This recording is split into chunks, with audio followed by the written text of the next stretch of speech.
teman-teman di mute. Oke.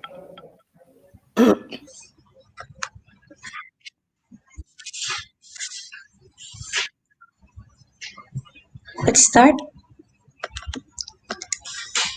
Okay, Bismillahirrahmanirrahim. Assalamualaikum warahmatullahi wabarakatuh. Greeting friends wherever you are. Welcome to the International Webinar Ambassadors and Young Leader Week 2020.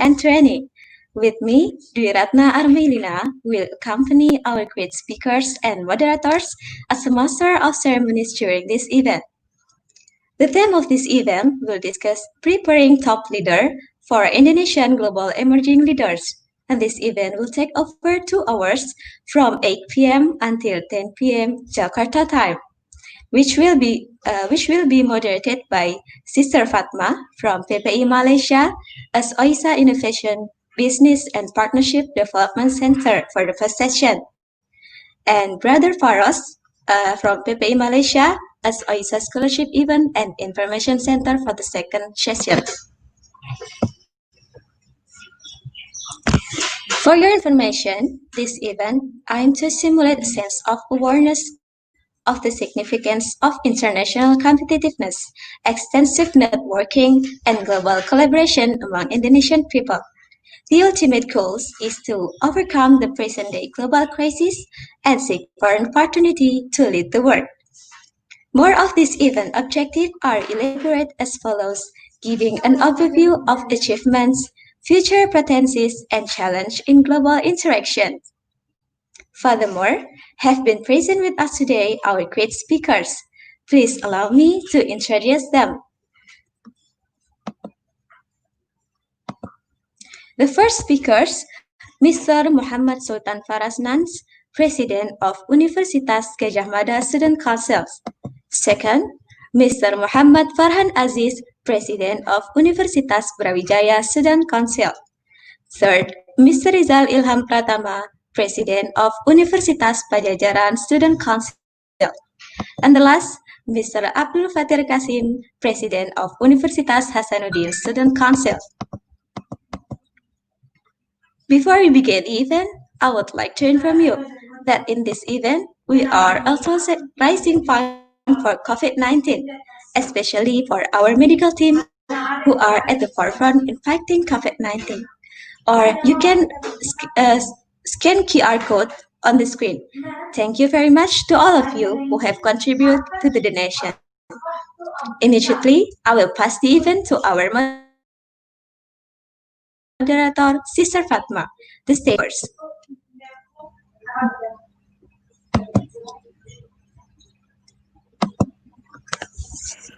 Okay, thank you very much, Sister Ratna. Good evening, Indonesian time, everyone. So here I will start with the first speaker, but let me open this session first.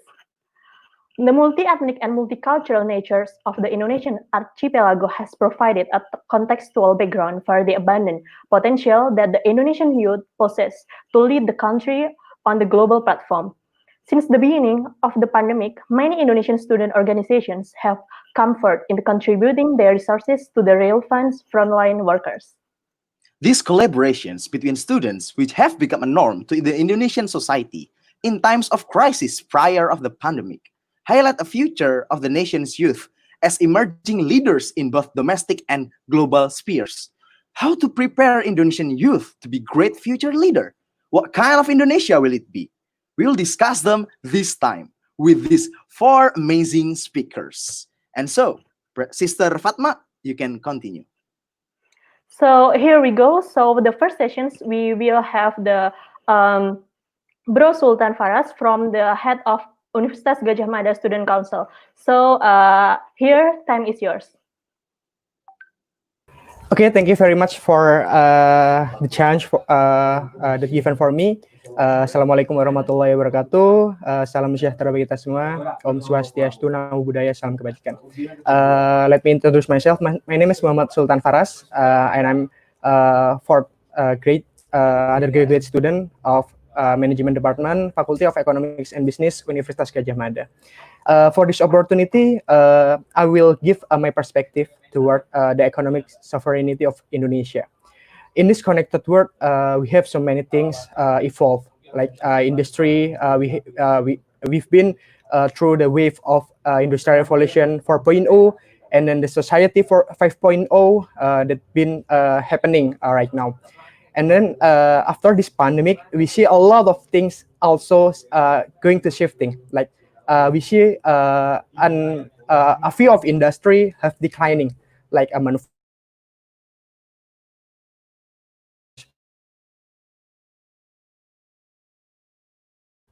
we see that the logistic industry going up significantly. The medical industry also growing up significantly. So one thing that we have to realize that in this connected world, even this connected world, we have to have our own sovereignty, because in this crisis, it's also really difficult to will get an attention or like a support from the other nation. In this era, this pandemic, this crisis will evolve something we've been never seen before. Every country in this world, they are trying to save their own nation. Every citizen are doing collective movement to have a more increasing well-being from the local level, regional, until the national and international solidarity. We see like something different in this year. When 2020, it should be like the start of Indonesian new era in terms of the second term of President Jokowi with his big vision in building the human resource quality of Indonesia. If we talk about human resource quality of Indonesia, we also have to consider about the higher education, the basic education facility, the education access, about the fairness, about the accessibility, about the quality of the methods that are already been used in educational sector. But we've seen like not a lot of improvement in the educational sector. So if we want to be one of the biggest country in, to be racing for world competition, we have to develop our own sovereignty, starting from the human resource quality. We as a millennial generation should have different things, like a unique value proposition. If it compared to other generation, we are more tech savvy. We are more willing to learn anything. We are more connected. We are more have a generosity. We are tend to have a lot of collective action that facilitated by a technological platform nowadays. So I want to introduce that in even in this crisis, I'm sure that every great leaders will be burned by a crisis, by a tough period. So even we will be facing like minus economic growth. Even our first quarter in 2020, we are still have a moderate growth in 0.97%. But our Ministry of Finance, Ibu Sri Mulyani, also announced that in the quarter 2, a majority projection was we have to get ready to facing an minus economic growth. And then for the third quarter and the fourth quarter, it's also could be affected by the second quarter nowadays, which means we have to get ready to facing for the recession, for the economic recession. So in terms of economic recession, in terms of economic crisis, the most vulnerable citizen in Indonesia should be given access, should be given facility, should be given a support to have a more prosperity in the future. So so many programs has been launched by the government, like direct cash support, like subsidian, uh, prakerja, kartu prakerja for the unemployment. But we see in the news report from the Minister of Finance, all of the program like direct cash support and kartu prakerja, it facing a lot of difficulties in the technicality, how it could be implemented, and then given like incentive to the economical to the citizen activity in terms of economical support. So besides we are tend to watching the government policy, which we have to admit that it's still not enough efficient, not enough effective to maintain our moderate growth in the quarter one. It should be us that have our own movement, that have our own vision for Indonesia. We have a 70 million youth generation that could be coordinated, that could be collaborate to doing something for this nation. I've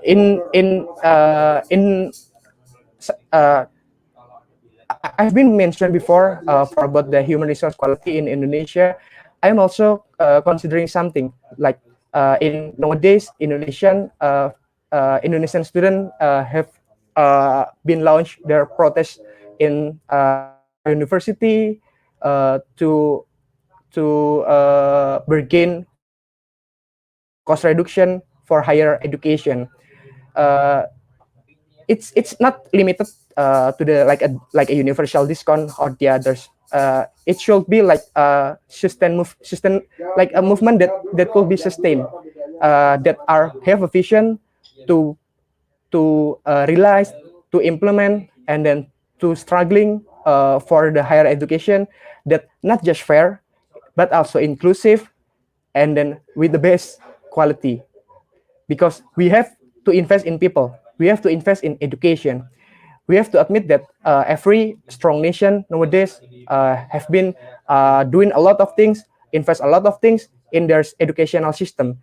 They have to transform their current educational system into the future educational system, and then we have to move further than the situation or the system or the methods of the education right now. And then the second things that we have also have economical bargain, because Indonesian citizen spending contributing in a larger proportion of GDP of Indonesia.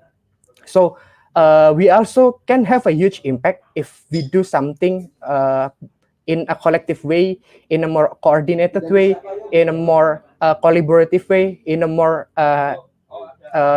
in terms of what impact that we can make by our movement. It's maybe it's as simple as you do like a hydroponic farming in your backyard, and then you give support to your neighborhood, which the vulnerable ones. It could be like a collective movement for us for doing something for our citizen well-being, for our local sovereignty, and it could be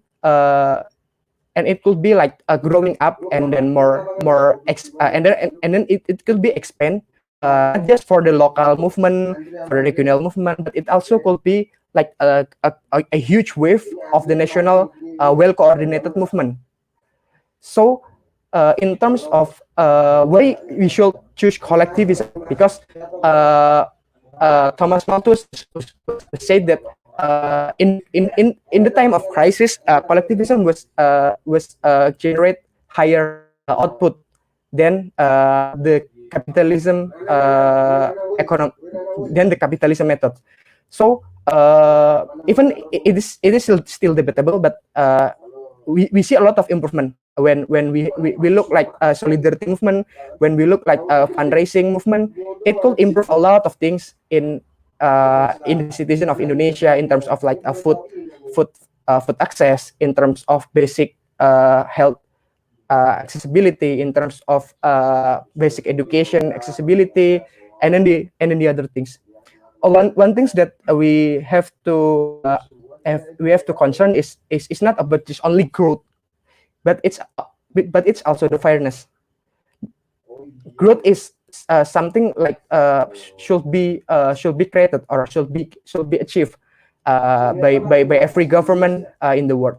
But don't forget to look at at what cost the growth has been achieved by, because we see if we tend to have a 7% growth or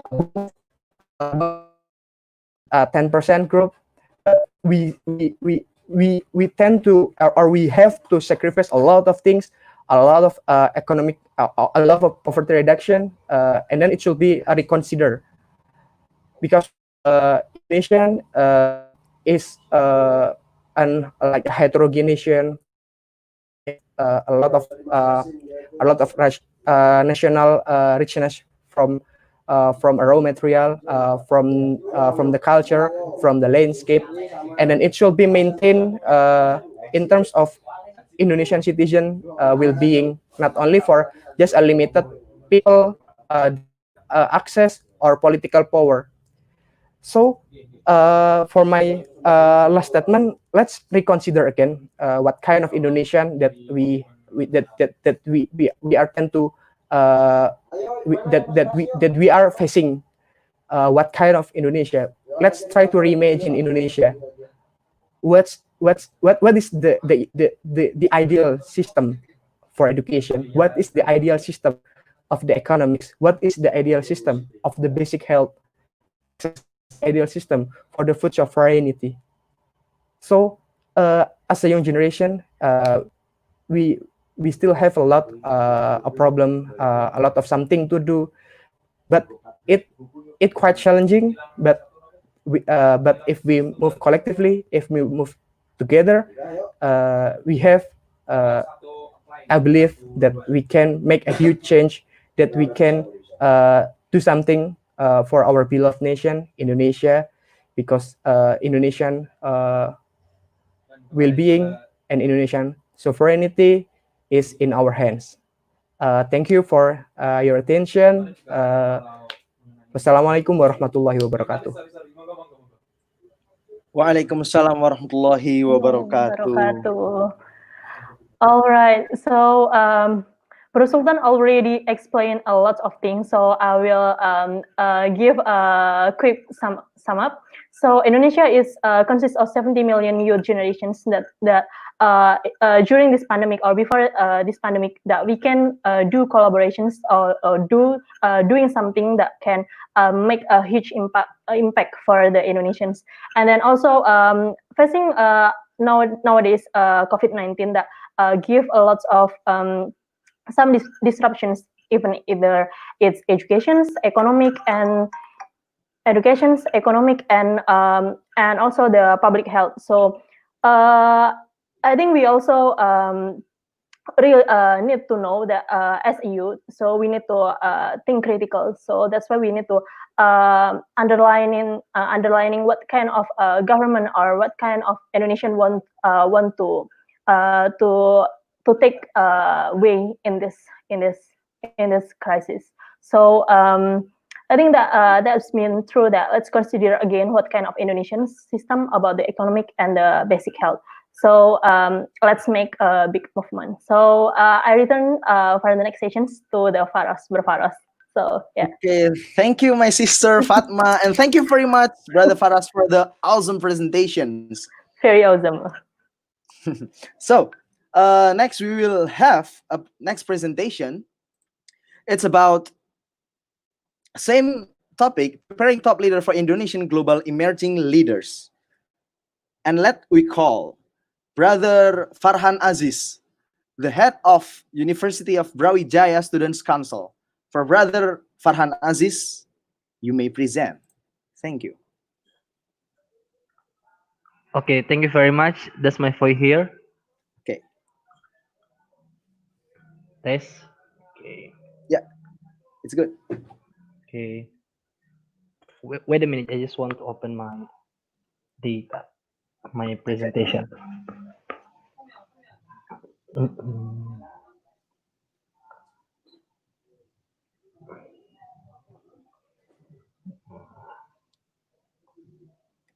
Okay.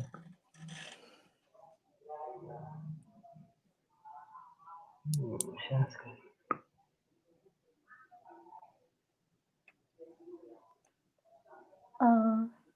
Share screen mungkin Farhan Yeah. pencet yang share screen. Oke. Okay. So, Is it already? It's not shown yet. It's already shown. Okay, you may start, sir. oke. Okay. Thank you very much for the opportunity given to me from the moderator. In this occasion, Ambassador and Young Leaders Week, PP Dunia 2020, I'm Farhan from Universitas Brawijaya. Would like to present some materials regarding the COVID and post-pandemic conditions, and then the organization activities, what we can do as the organization of people and also student during the pandemic. Next. Uh, First thing that I want to try to talk to you all, it is about pandemic, and we can say the new theory or the new term is about new normal. So I want to talk about the response on government policies, either it is come from national level or local government, which is in East Java, um, East Java and also Malang City for the government policy.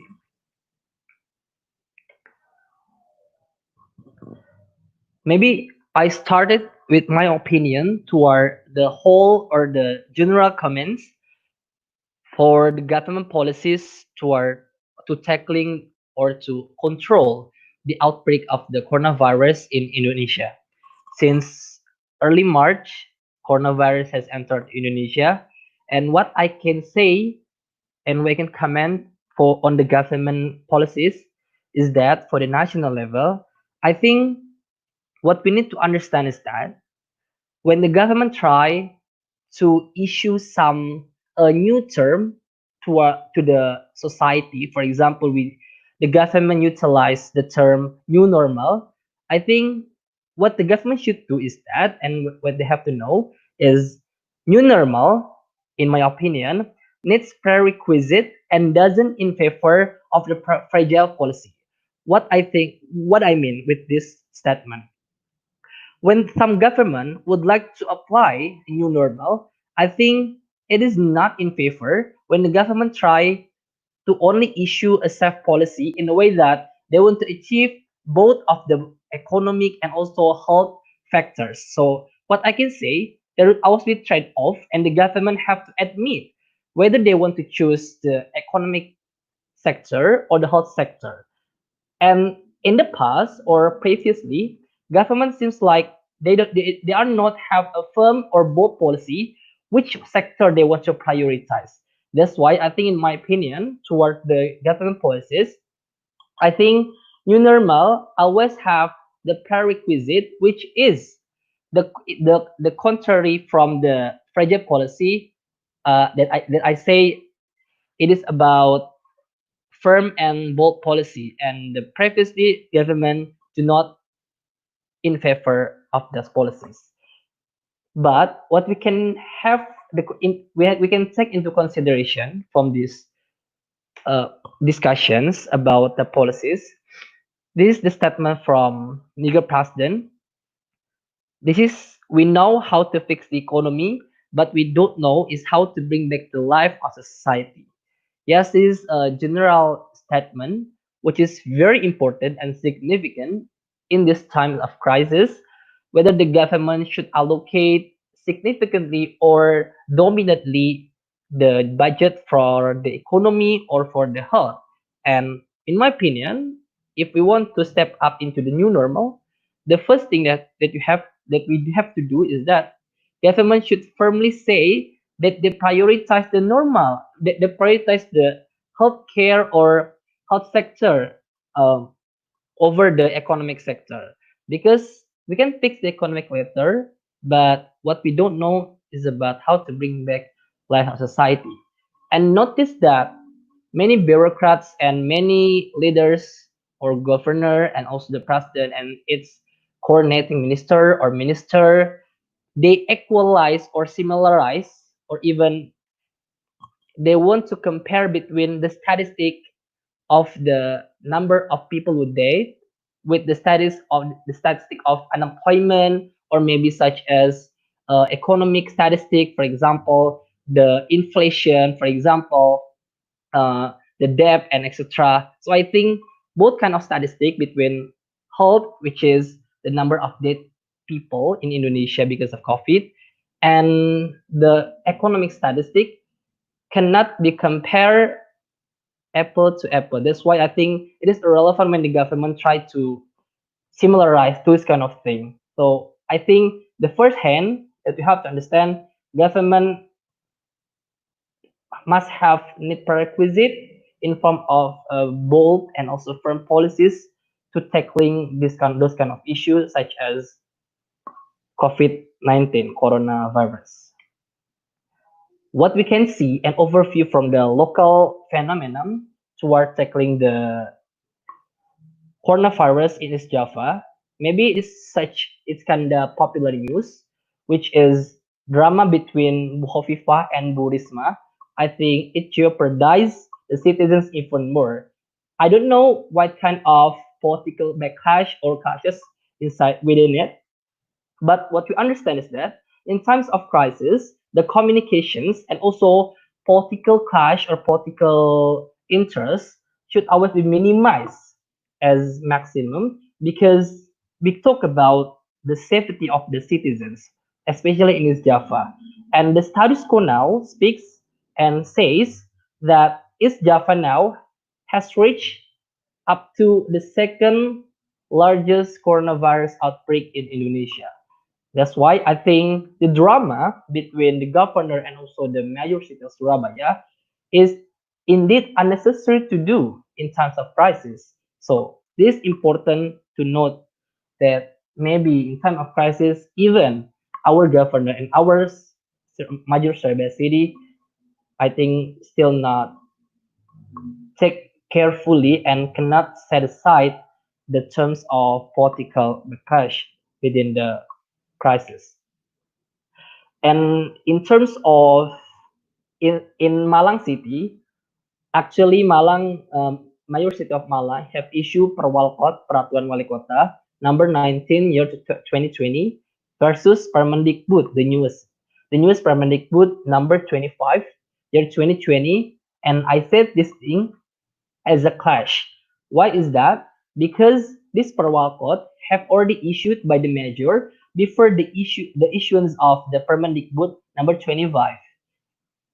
And the Permendikbud said and states that in the red zone area of coronavirus, the school are not allowed to conduct such as physical learning and etc. They have to do or to conduct such as online learning.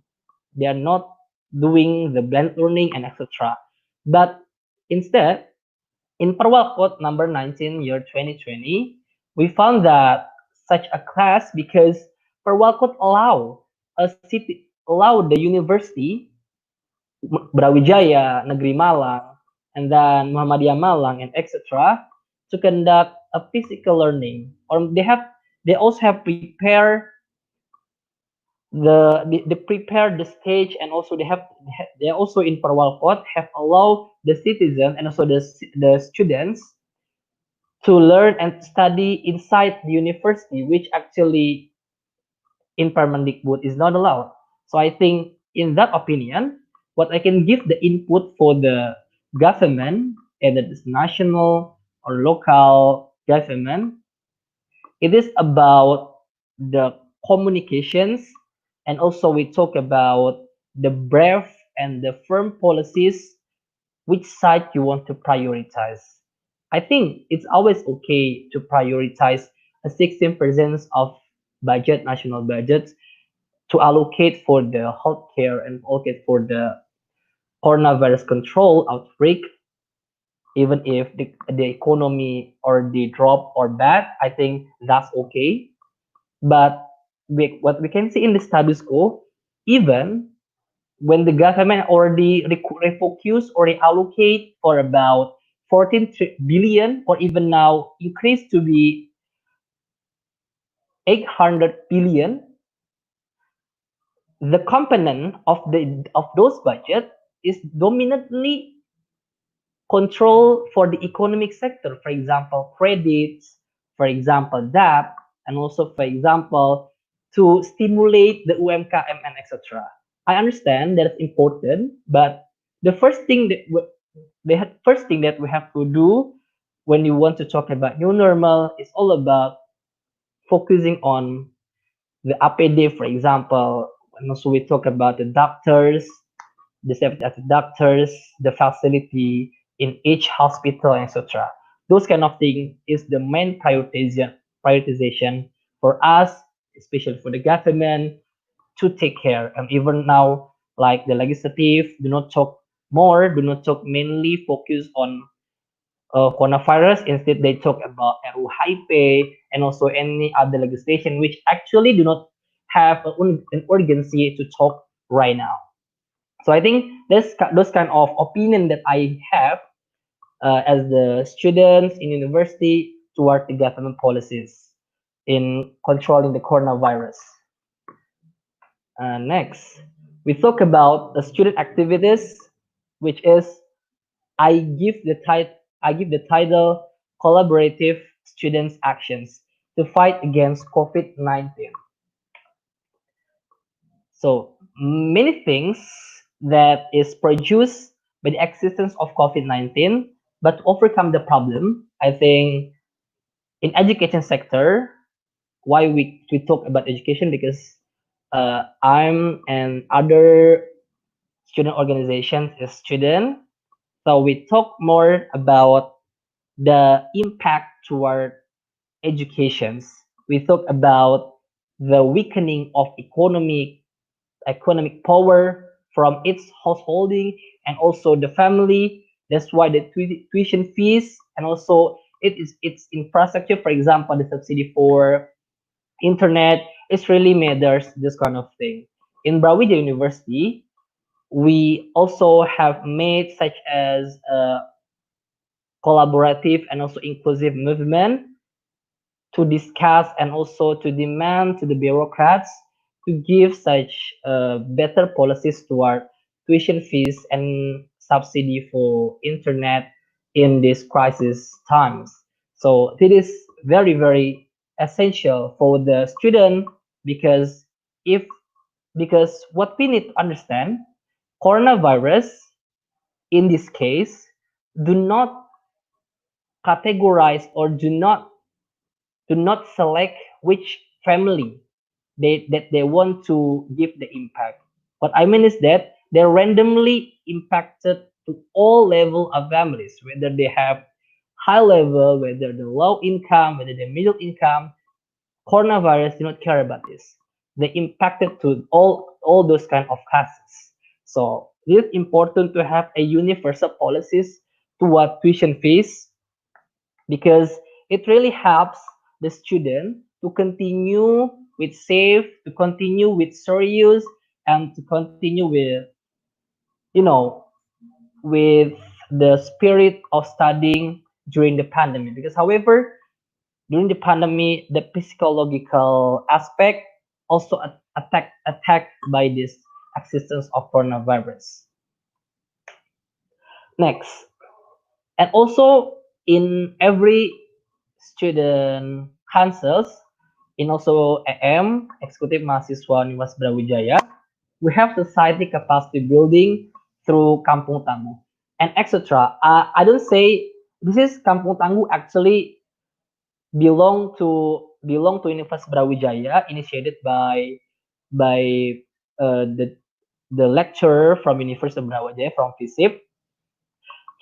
Pak Mangku, name Pak Mangku, he initiated the such as Kampung Tangguh, which includes from promkes promosi kesehatan programs, and also the ability for the society to be persistent in terms of the food, and also in terms of the money which independently stay or stand even if they are in the crisis. So many things in terms of society capacity building done by the social movement, and Kampung Tangguh is one of the example done by the student also, even if that is initiated by the lecturer. And so not only that, I think development from each student council, either they come from university level or faculty level, are vary, and I think those kind of them are similar with the Kampung Tangguh from the concept and also the implementations in order to have the awareness, to spread the awareness to the to our surroundings around University of Brawijaya or Malang or even Jawa Timur. And for information, this Kampung Tangguh now has already reached up to the province and also even national. When for and also you have to know that if you see the police Indonesia police program, which is Kampung Semeru, it is actually adapted so much from the Kampung Tangguh initiative for University of Brawijaya. You can check this out in Divisi Humas Polri Instagram. I think they also have a terms of Kampung Semeru, and that is the embryo from the embryo is come from Kampung Tangguh from University of Brawijaya. Maybe last thing that we have to discuss in this occasion is about how we manage a huge amount of people in the crisis or in this pandemic era. If we think previously, I think not all the president or head of BEM can have an experience like this, like truly crisis. Like literally, we cannot go anywhere. Not literally, like just dominantly, you can't mobilize to anywhere freely, just like before. And then how to manage and communication in crisis. Yeah, the answer is, if I have to answer, is about a touch of emotional sense. Because realistically speaking, even if we really have a good system, we talk about the quality control, the best quality control. Maybe we have the systemic or up to date follow up to our members. So I think in this time when really separated by the distance and also locations, it is always not really effective to know. Even many cases when the members or the staff do not doesn't give us our information, doesn't give us our their condition and etc. Because we can say it ngilang in terms of that. So that's often times happen in this kind of crisis. So what we can do and what we can rely on in this time to manage and communicate, for example, AM Executive Mahasiswa now has 380 members staff, consists of many divisions, from movement, from social dedication, from human resources development, and etc. So a touch of emotional sense in this time can have magically give a control toward the member itself. Because when we talk about emotional sense, when we can successfully deliver emotional sense, it will increase and it will exist gradually the sense of belong to this kind of to this organization, which is BEM or other organizations. So what we can do is that in times of crisis, as the leader, I think we don't need to talk every time to the member for the serious thing. For example, we talk about, we talk about the assignment for the job, we talk about their assignment, we talk about their deadline, we talk about the progress of the division. I think as the leaders, we don't need to always ask them about that. In time of crisis, it is very frustrating and also very challenging. So the leaders must come into a brave way to say and to deliver emotional sense, as if, or and only if, that you are close enough to your members, so they are feeling like not good, or we can say tidak enak to the persons, to our community and to our organizations. So I think the last way we can rely on the organizational management in campus, is the last way, I think, to talk about emotional sense. While once we can cut their emotional sense, I think the management can easily be handled whatever the models, or whatever the intensifications of the quality control toward its organizations. Yeah, maybe that's is enough from me.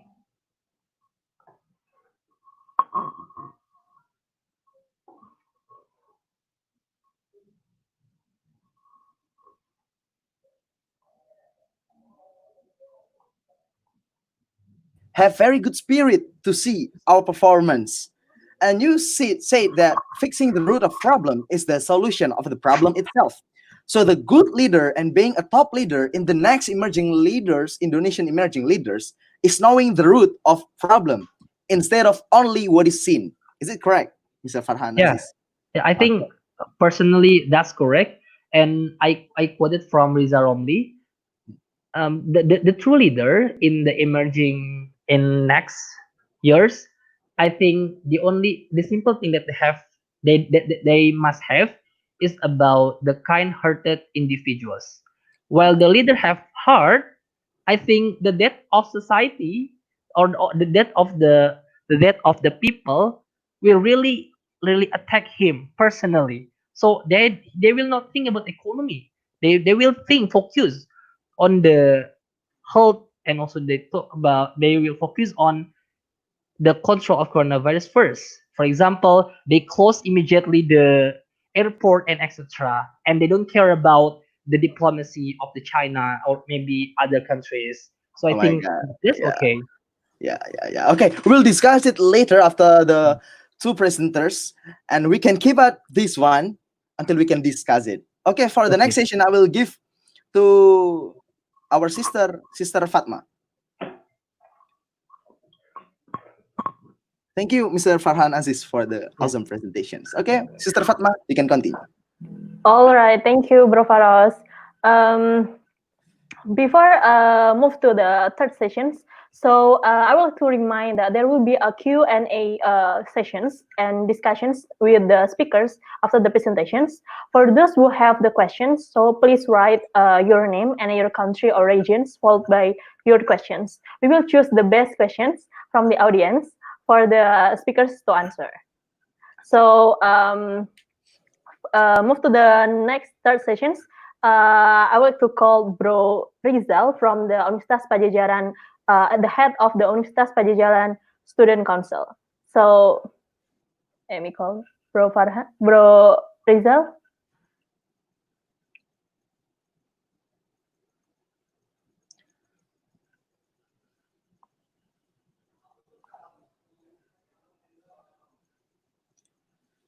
So for the audiences, don't forget to ask in the comments everything about being a leader. Okay, so for the time to Bro Rizal Ilham. Is that there? Oh wait, maybe the connections. Okay.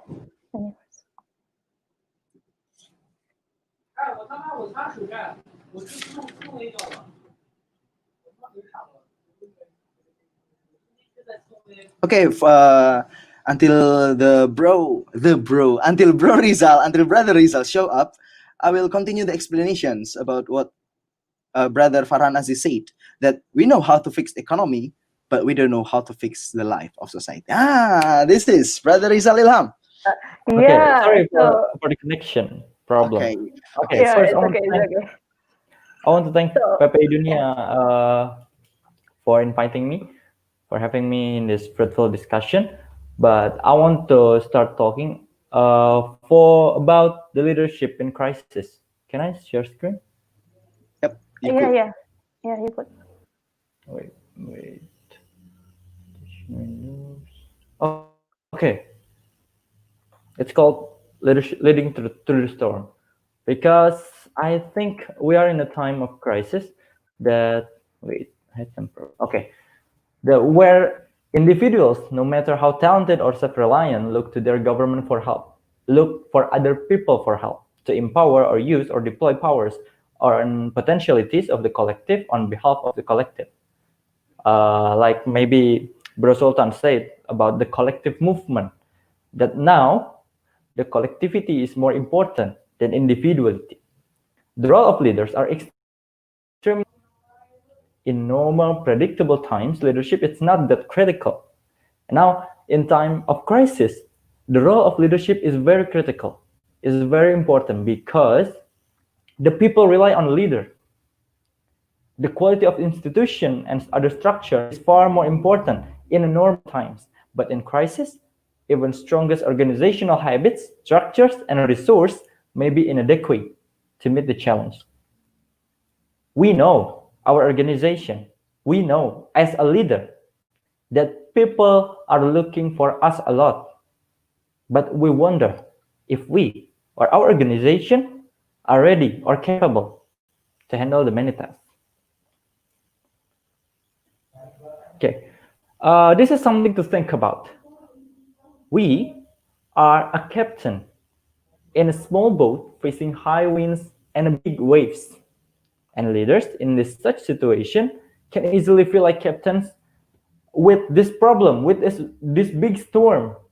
And maybe I, as a leader, will ask to myself, how do I help people? How do I help my people, my team, navigate and survive through these high winds and big waves in our little boat? Because our resource is just this little boat. And what kind of leadership is required to do this navigation? Because crises are often overmanaged and underled. We are talking about crisis leadership, not about crisis management here, because crisis is about complexity and change, both.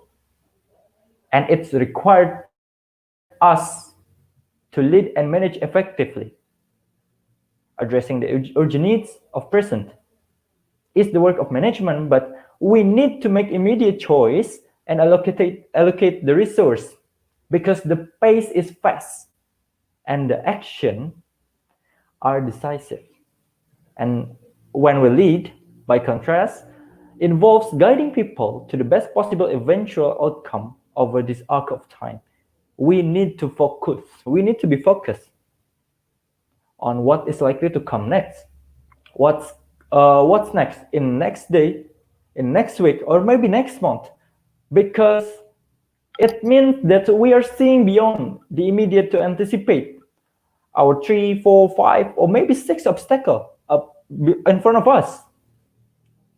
Because leading through the crisis, having a long view, very long view, and we must be visionary in leading when a crisis, and we need to delegate and trust our team as they make tough decisions, providing proper support, guidance based on our experience, while resisting the temptation to take over.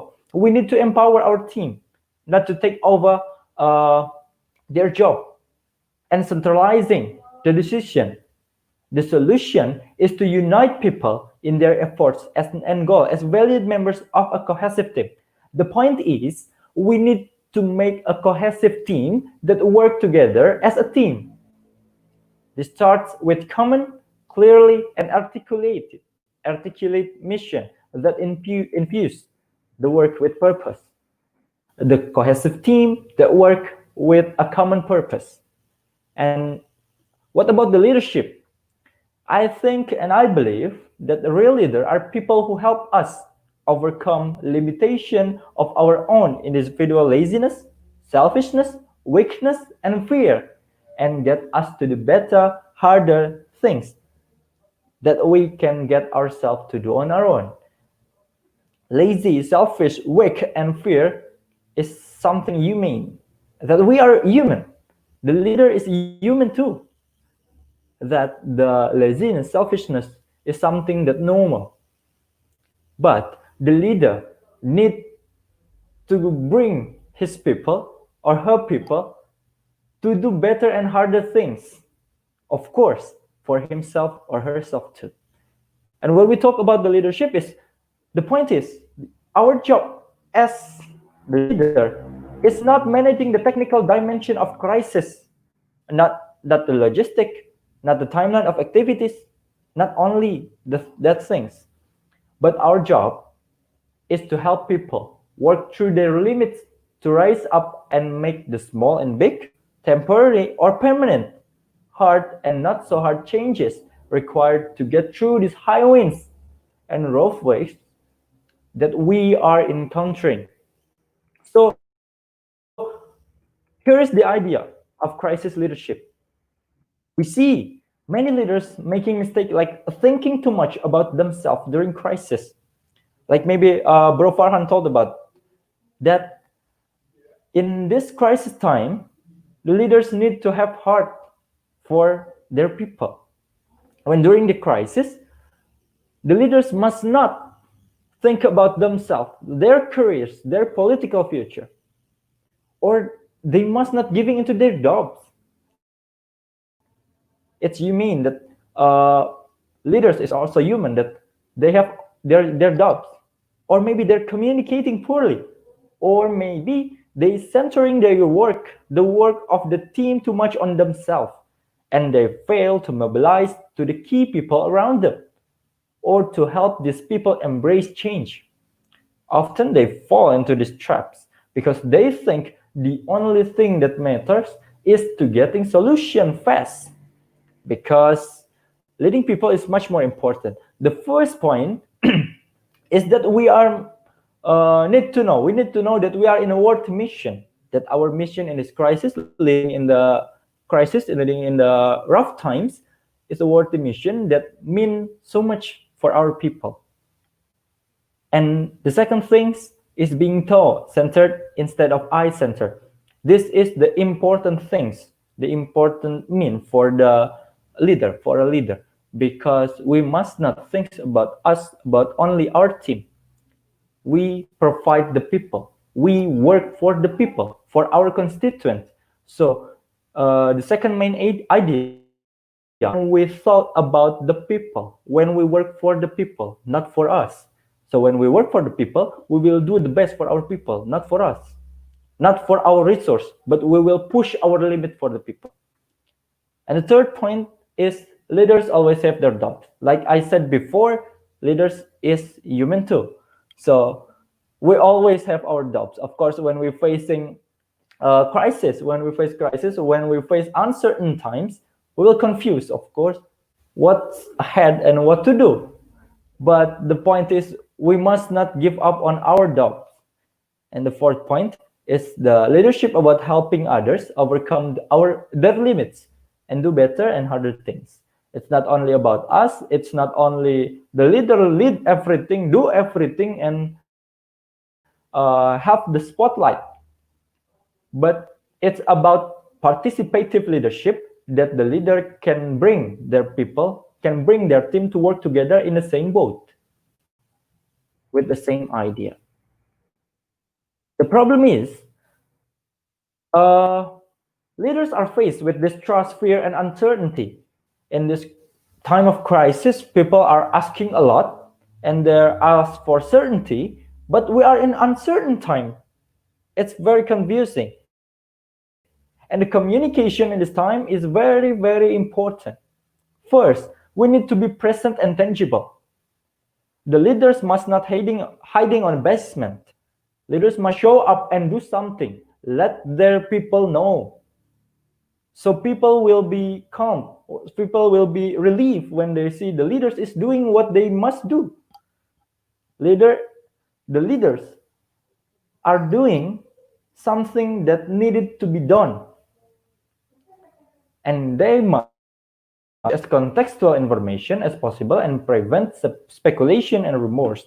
I feel it personally that in the time of crisis, rumors and speculation are everywhere. They talk about many things that may be hoax or fake news, but this is the reality. We need to give a lot of contextual information to be professional, to be both professional and personal. I agree with Bro Farhan that we need our personal touch in the organization. We need our personal touch to people to feel, to lead with empathy. And we need to know our key people and lead them in a way they need to be led. Yes, we lead people, we lead human, not a machine, that they need to be led by their style.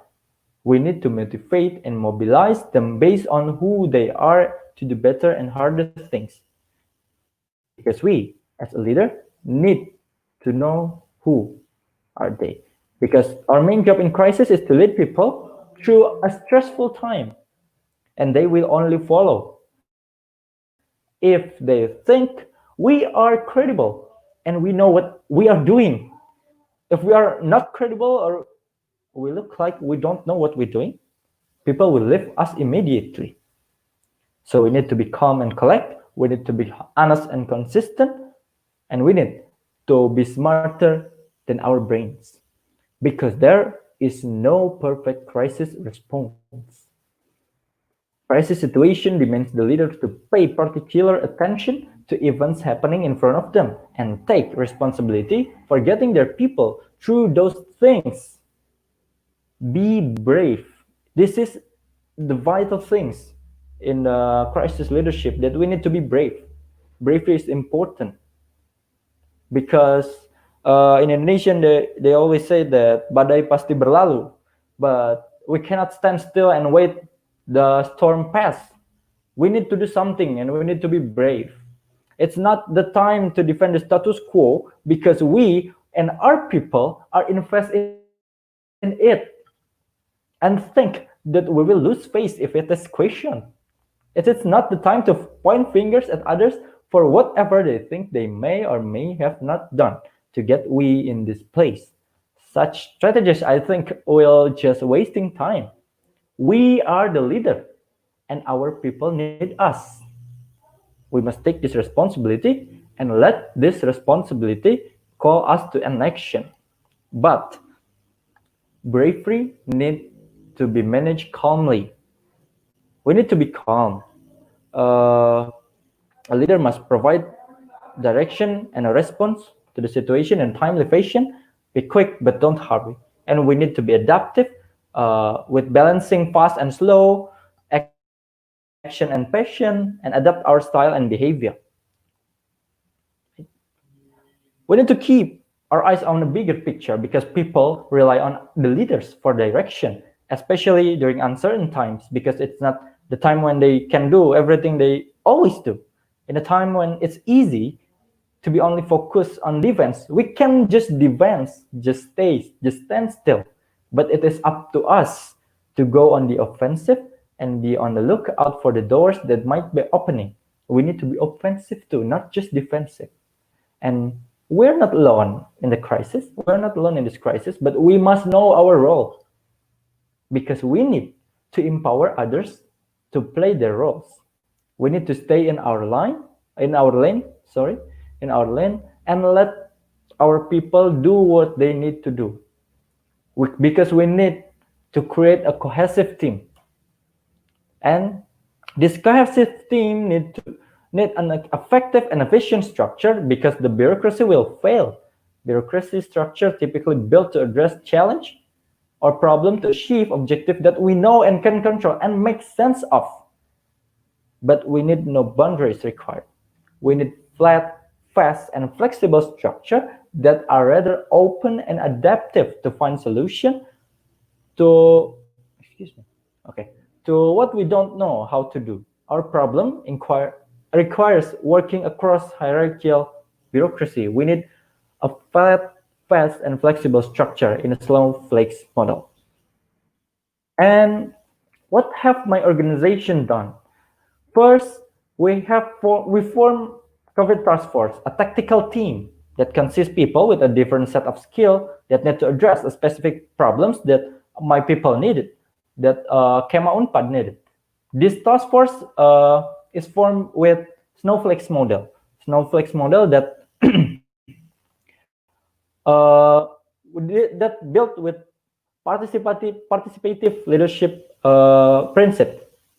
And we make a change of plan because I think the question is, will a ship that built for good weather can really manage the storm?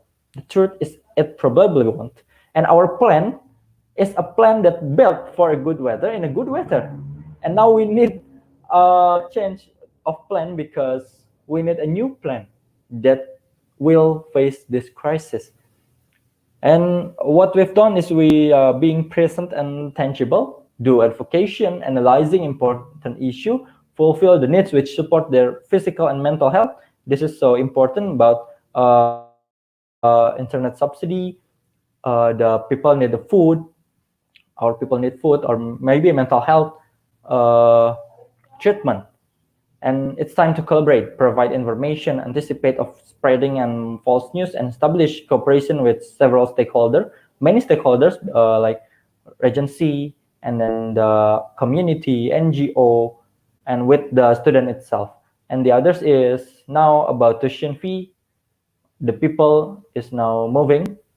The movement about challenging the status quo about tuition fee. People are asking for cost reduction on tuition fee. Maybe in other campus is doing the same. Now it's what we've done. Maybe that's it. My presentation. I will close it with a quote. Kennedy, the President of United States of America. In a Cold War, there's space war, and when he had the moon landing project, people is asking question, why moon landing project? Then in Rice University, in his speech, I quote that he said, "We choose to go to the moon. We choose to go to the moon and do the other things, not because they are easy, but because they are hard." Something that I always believe, that every goals must be as high as possible, and it must be set as high as possible, not because it is easy, but because it's hard. And the hard goal will challenge us to do our best to beat this challenge and be the best in everything. And that's it. Maybe if you have question, comments, let's talk. You can talk with me in other platform, maybe in Instagram, LinkedIn, or maybe email. We can connect. I think that's it, my presentation. Thank you so much. All right. Thank you very much, Bro Rizal, for your awesome presentations. So I will sum up a little bit. So Bro Rizal already explained about the crisis leadership and the weakness also in the fear during this crisis.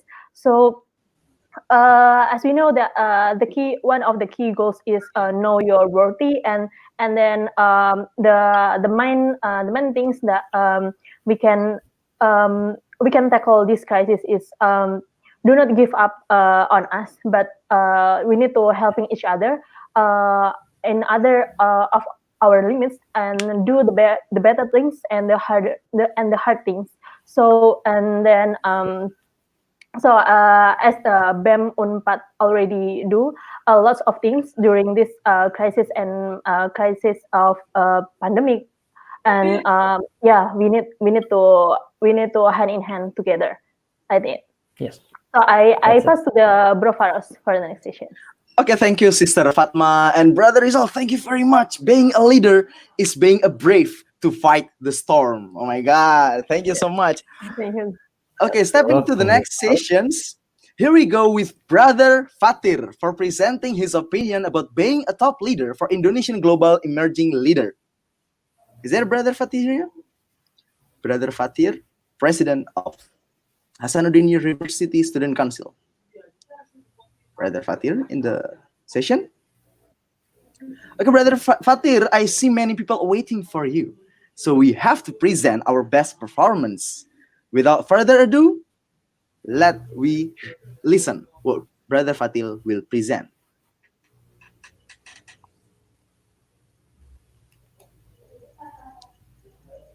Brother Fatir. Assalamualaikum, Brother Fatir. Are you on? So as we wait the Brother Father, so I would like to remind the audience. So if you we in this webinar, in this OISA event, we also open the donations for the COVID-19 to. So if you guys want to donate, just scan the QR code and in this screen, and then also you can transfer to the bank account in this below the screen. Yep, and you can scan the QR code that is showed in the top left corner. Bottom left corner. Assalamualaikum, Brother Fatir. Waalaikumsalam warahmatullahi wabarakatuh. How are you, Mr. and Mrs. Fatma? Alhamdulillah, we are good. Are you ready to present? Okay, I'm ready now. Okay, let me listen the presentation from Brother Fatir. Yep. Okay, before I'm explain my presentation, I want to ask how to was sound. How was the voice? Me? It's good. It's clear.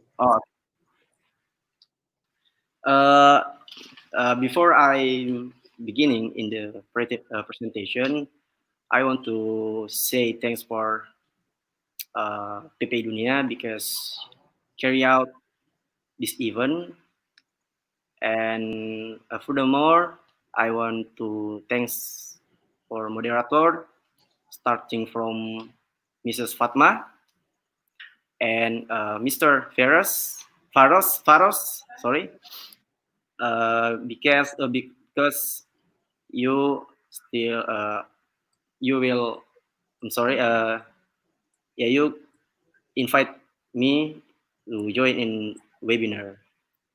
And then I want to thanks for the speakers to webinar to tonight, starting from Sulthan as a president of BEM Gadjah Mada University, and then Farhan as a president of BEM Brawijaya University, and last I want to appreciate it to the Rizal as a president of BEM Pajajaran University. Okay, Fatma, you can showing in my PowerPoint material, my PowerPoint slide.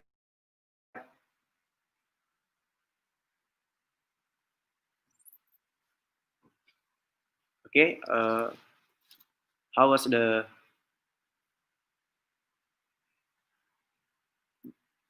slide?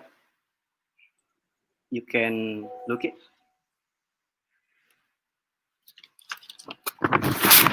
Waiting for the slide, you can continue it first, Brother Fatir. There is a bit technical problem with connection. Waiting for the slide, you can continue. Okay. I want to explain about leadership, but before I'm given what need to be doing now, and then to be prepared and to be anticipated, I want to share about and explain about bonus demography, because this is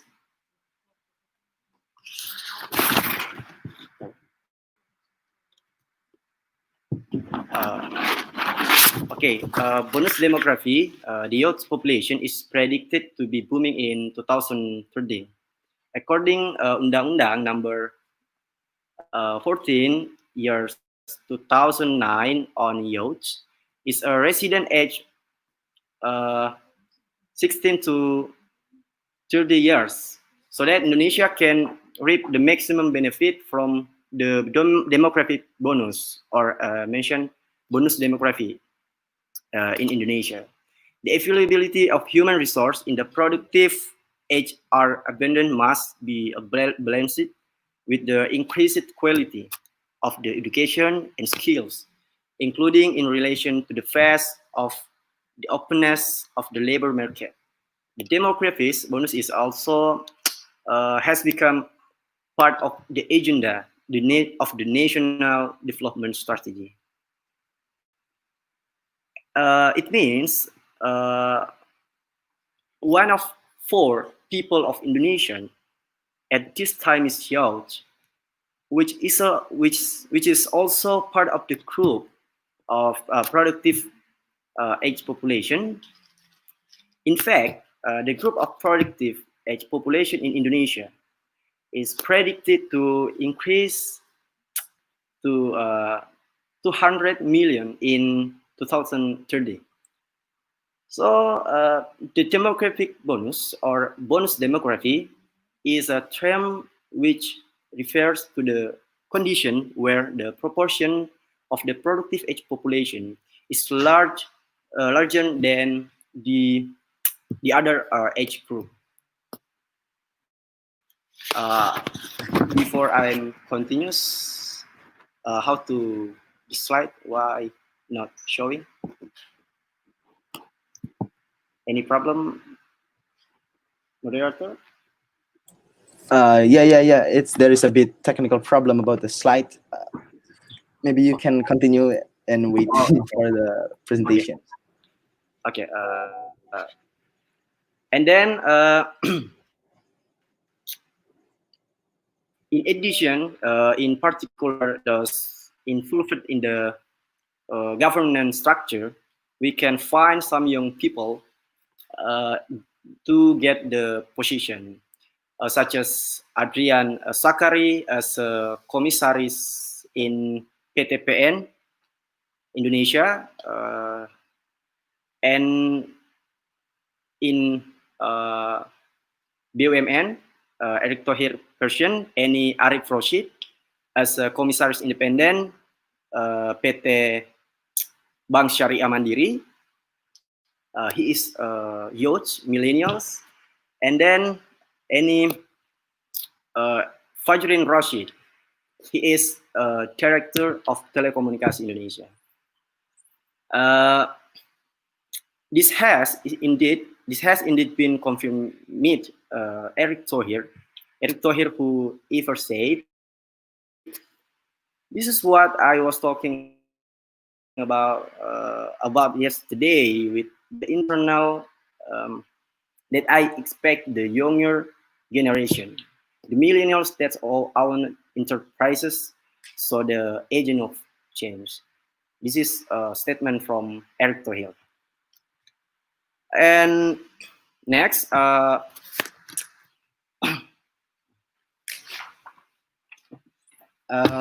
then I want to talk about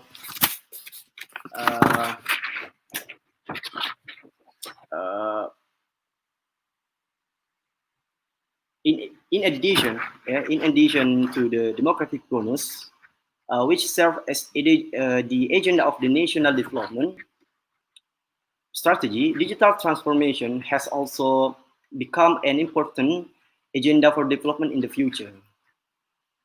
Okay, the statistic shows that Indonesia is one of the fastest growing countries in the world. Then what is the role of the young people here?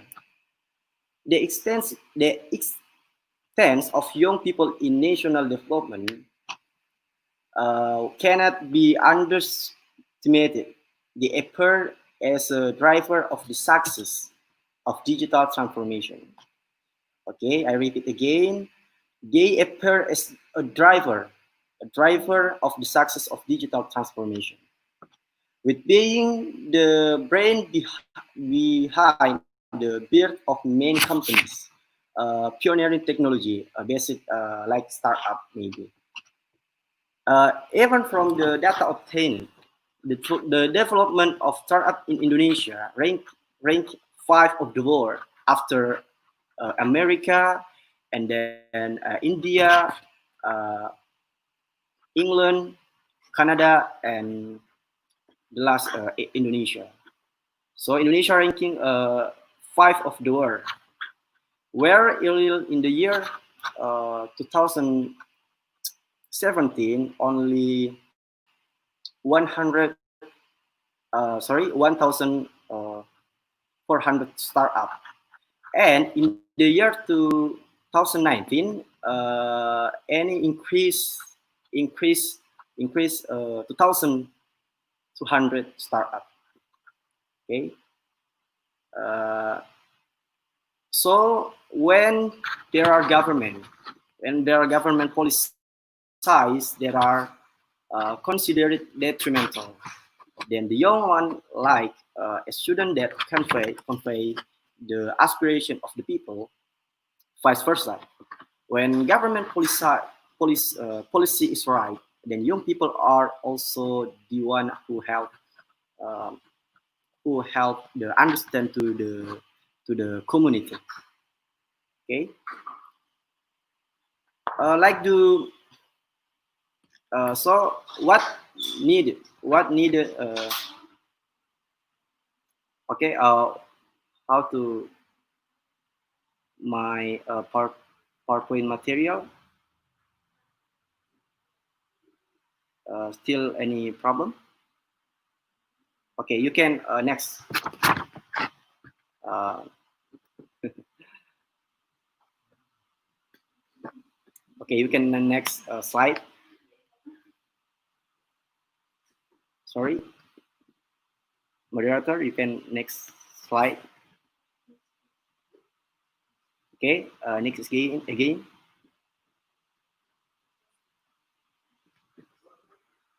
You can next again. Sorry, please.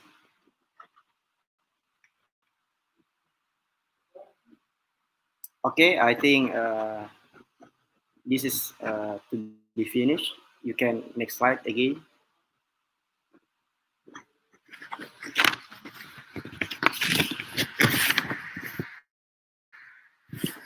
Please. You can next. Okay, I'll stop. About the youth people. However, my opinion, in the time of the COVID, sorry, before slide, please.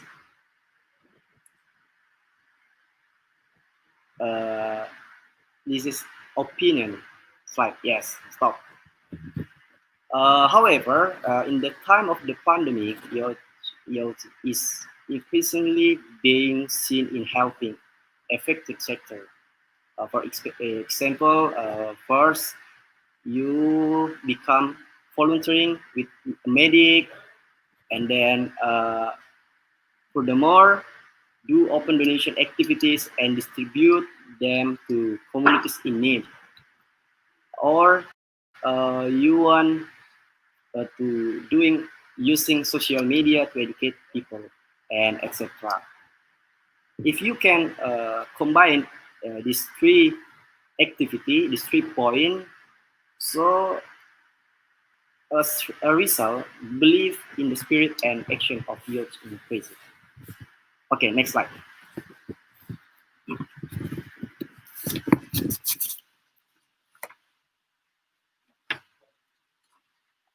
Next slide, please.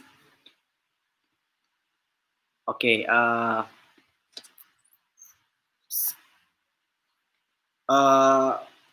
So in this government structure, there is figure have a position electoral version, such as I say before, like Adrian Sakari, he is Komisaris PT Perkebunan Nusantara, PTPN 8, and then there is there is Arif Rosid as a Komisaris Independen PT Bank Syariah Mandiri, and then Fajrin Rashid as a Director Digital PT Telekomunikasi Indonesia. Next slide.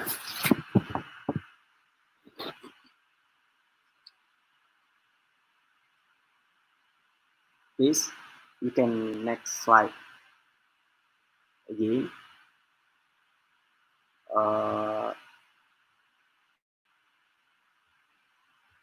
Okay.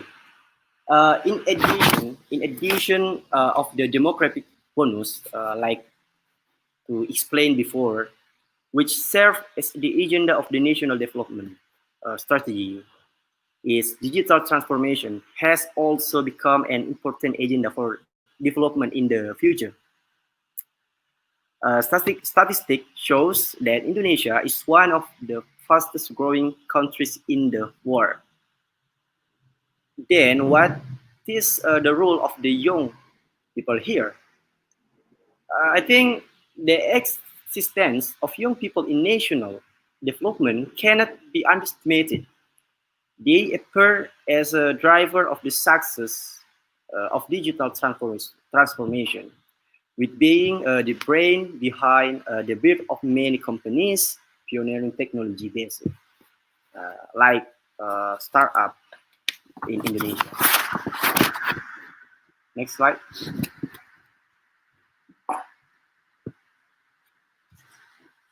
Please, moderator, you can next.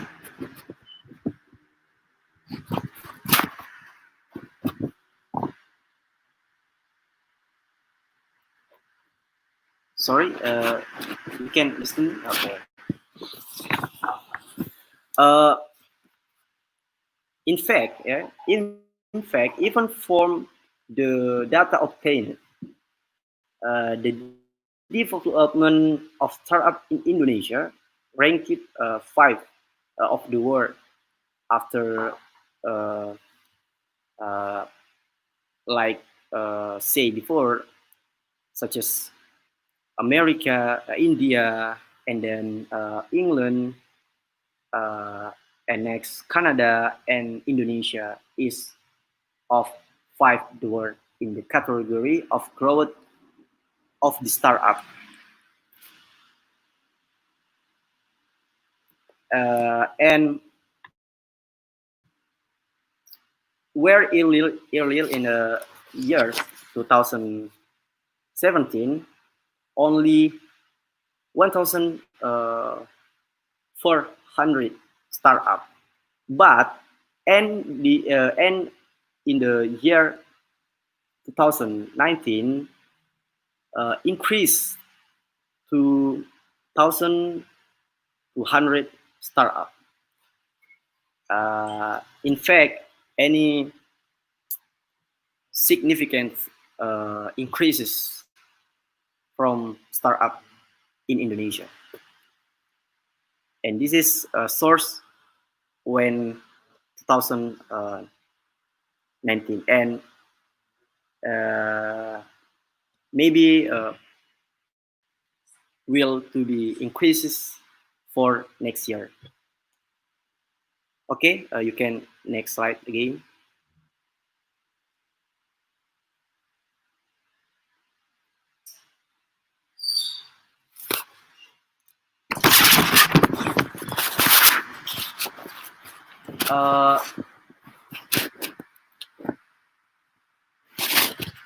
Okay, about startup in Indonesia, any startup development, I just mentioned one of the biggest startup in Indonesia, like such as Nadiem Makarim as a founder of Gojek Indonesia, and now Nadiem Makarim as a minister of the government in educated and culture division.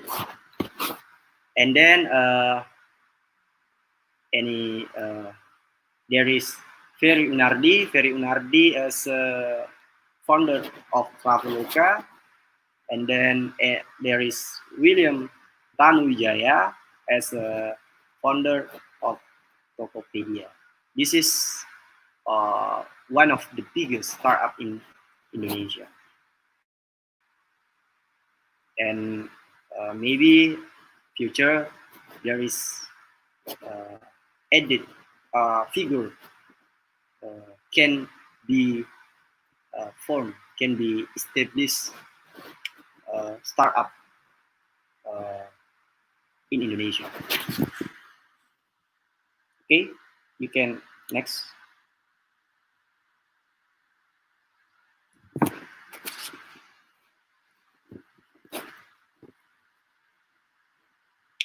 You can next slide, please.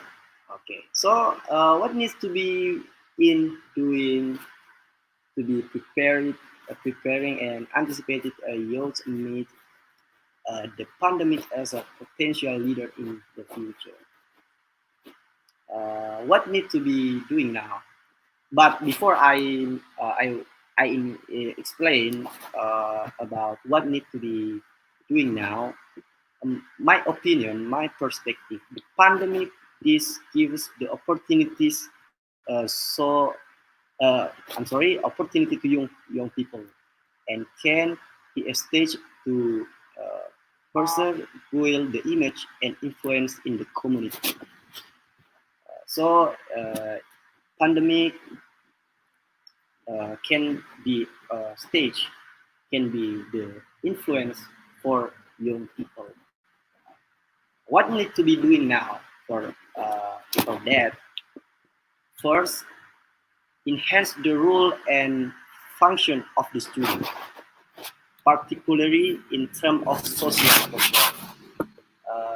So when there are government policies that are considered detrimental, then the young one like a student that convey the aspiration of the people. Vice versa, when government policy is right, then young people are also the one who help the understand of the community.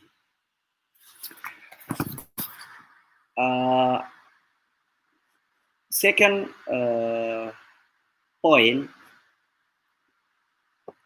total health others. You can full screen, moderator.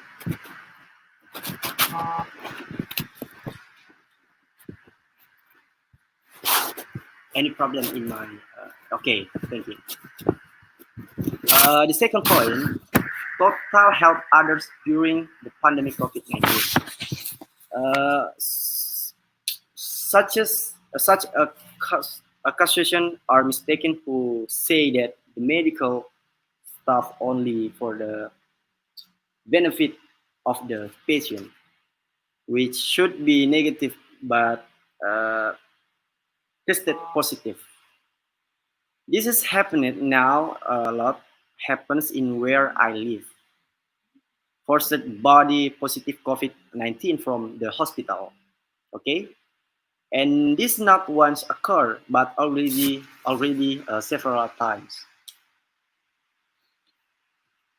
And next point is not involved in the forcing the propaganda that leads to negative things.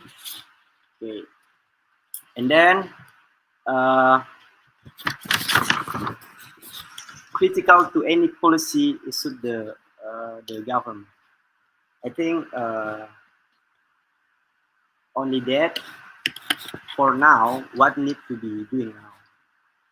You can next slide.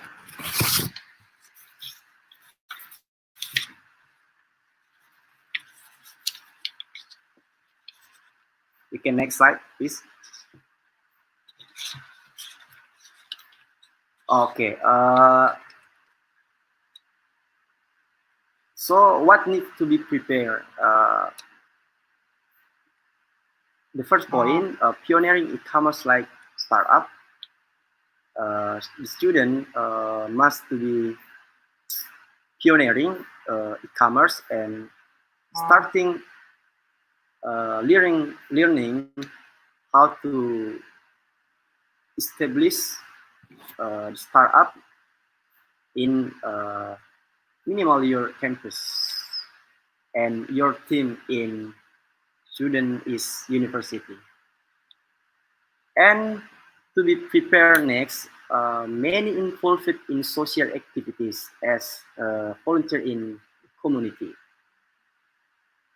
Okay, this is activities social to be volunteer in the community, and then start doing entrepreneurial education and activities and pass pass it on to others since student.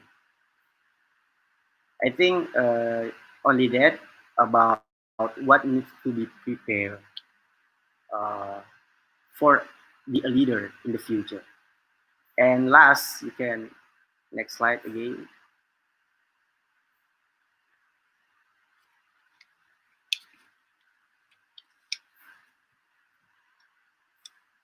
Okay, and last, what need to be avoided? First, avoiding and act pragmatis, because now many students just think about a result than process. This is a problem, I think, and he, uh, of course, so the start in organization. And the second point in serving in the community, not just think about personal branding, but also the totality and secure health. Uh, emerging the social media, uh, of course, many students just think about itself,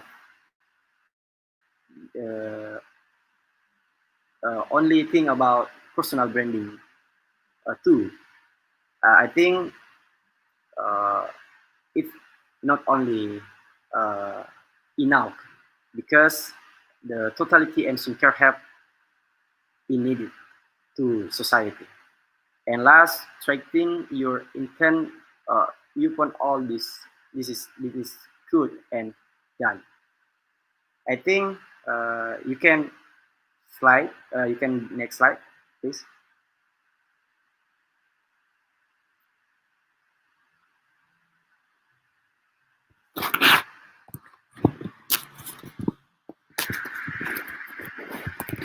Okay, you can next slide, please.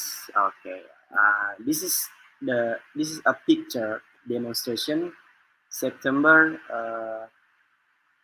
24, 2020. As the momentum,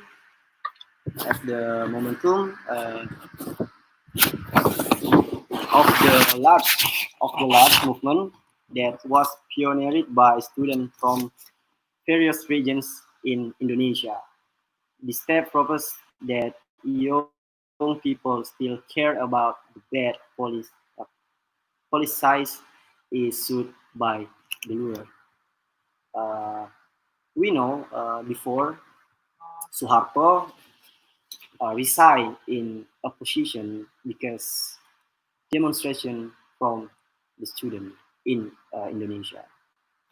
And yeah, and September 24, 2020, uh, doing again because many uh, government policy is contradictive and negative effect for society, for uh, for people in Indonesia. Okay, you can next slide, please.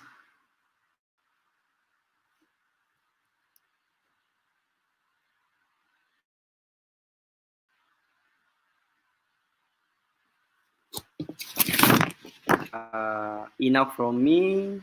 Thanks for your attention. Thanks for watching in my presentation. I think that's all. Thank you very much, Mr. Farras and Mrs. Fatma. Wassalamualaikum warahmatullahi wabarakatuh. Waalaikumsalam warahmatullahi wabarakatuh, Brother Fatir. Masya Allah, you have the brilliant insight of what we will do, what we have to do to being a top leader in the next times. So what we have to prepare is actually we have to see that in 2030 or something that there is a bonus demography that we have to prepare for it. We have to begin the startup, and we have to believe. We have to start to believe in what we are passionate with, right? And we are really sorry for the technical problem of the presentation slide and so on. So next, we step to the next session of our event. There is discussion session. The operator may show all of the speakers in the screen. And let Sister Fatma to lead this discussion with question A.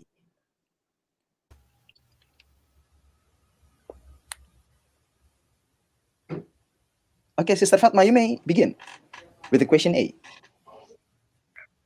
Okay, all right.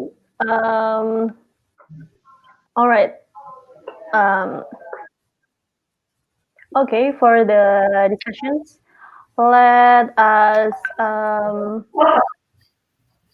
Yeah, we have one. This is the questions that you you should answer. You guys should answer these questions. So number one, how to prepare global emerging leader? Furthermore, today we are as a youth overwhelmed with the technology, which can be plus and also can be negative. So I will go to the Bro Farhan first. So you. Okay, thank you for the questions.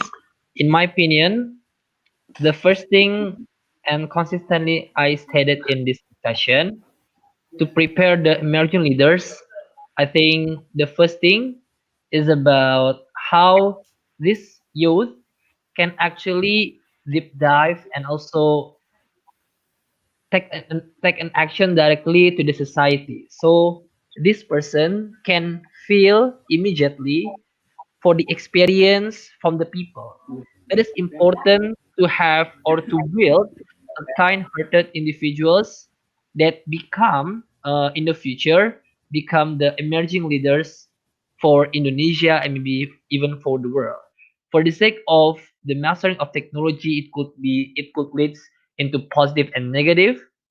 So I think as long as they have a good emotional control and also as long as this person have the experience to always talk and to always interact with the society directly, I think the positivity will also come to this person itself. The negativity such as the misleading of the usage of the device and also the gadgets, I think will be lessened too, in my opinion. So the key factors to prevent any negative effects is about know your society, and you have to learn to anywhere as much as you can.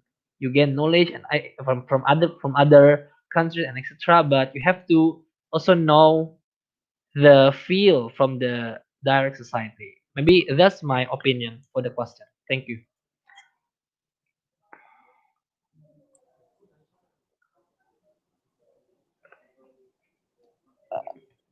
Sister Fatma, you have to unmute your microphone. All right. So is there anyone want to add on? Maybe Bro Rizal. Okay. Can you please repeat the Question. please? Okay. How to prepare global emerging leader? Furthermore, today we are as a youth overwhelmed with the technology which can be plus and also can be negative. Okay. Okay, thank you. Miss Fatma, when we talk about technology, technology is, yeah, you're right. Like always, there's always something new every day, maybe every minute in our life, something new. When we open the Twitter, every information came in every second. From the very important things, maybe Trump said nuclear war, or maybe from something that I just take a bath or anything else. But it taught us that not only technology but information is flow so fast. Now, the point is, we need to be tech savvy, but we need to think who we are and what we want to do. Technology is just a tool. Don't let technology drive us, but we need to drive the technology. When the technology drive us, the disruption era in this time when we talk about industrial revolution 4.0, people think that their work, their role will be replaced by the machine. Yes, it will be some that will replaced by the machine, but the point is we need to be agile. We need to be agile to see where is our chance and how can we use this technology for our use. So the technology not drive us. We need to drive technology. We need to think from the basic things, from the basic value. We need to think from the fundamental things. When we talk about government, I think, because I'm a government science student, when we talk about government, the point and when we talk about government, the important point is the government need to service people. The government need to empower the people, and government need to develop the region, their people. So is this the technology will came and change the role, or the role will be strengthened by the technology? The point is, when we talk about the government role, the role will be the same, will still be the same. The government will still serve the people, develop the people, and they will empower the people. But technology will bring them better, will bring them the better result, will bring the easiest and most interactive, with a good government principle that every government need to be participative and accountable.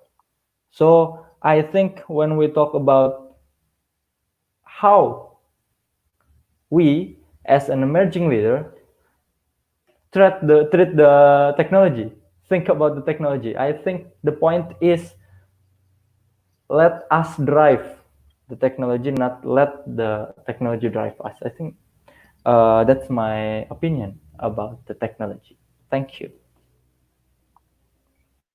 All right, Bro Rizal. So, do you want to add about this point, Bro Sultan and also Bro Fatir?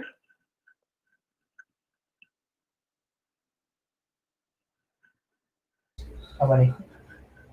Demi UKT. Tadi kan awal janjinya kemis.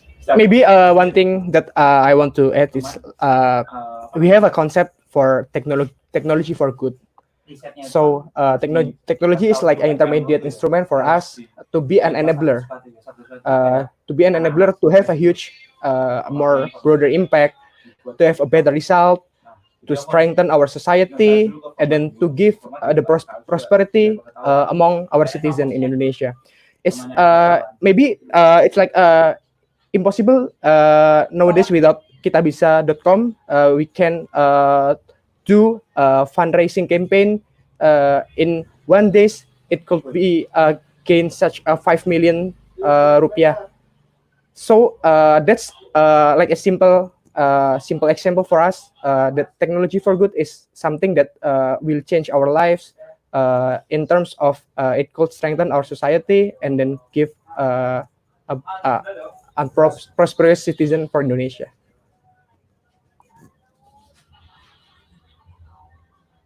All right. How about Bro Fatir? Do you want to add on this point?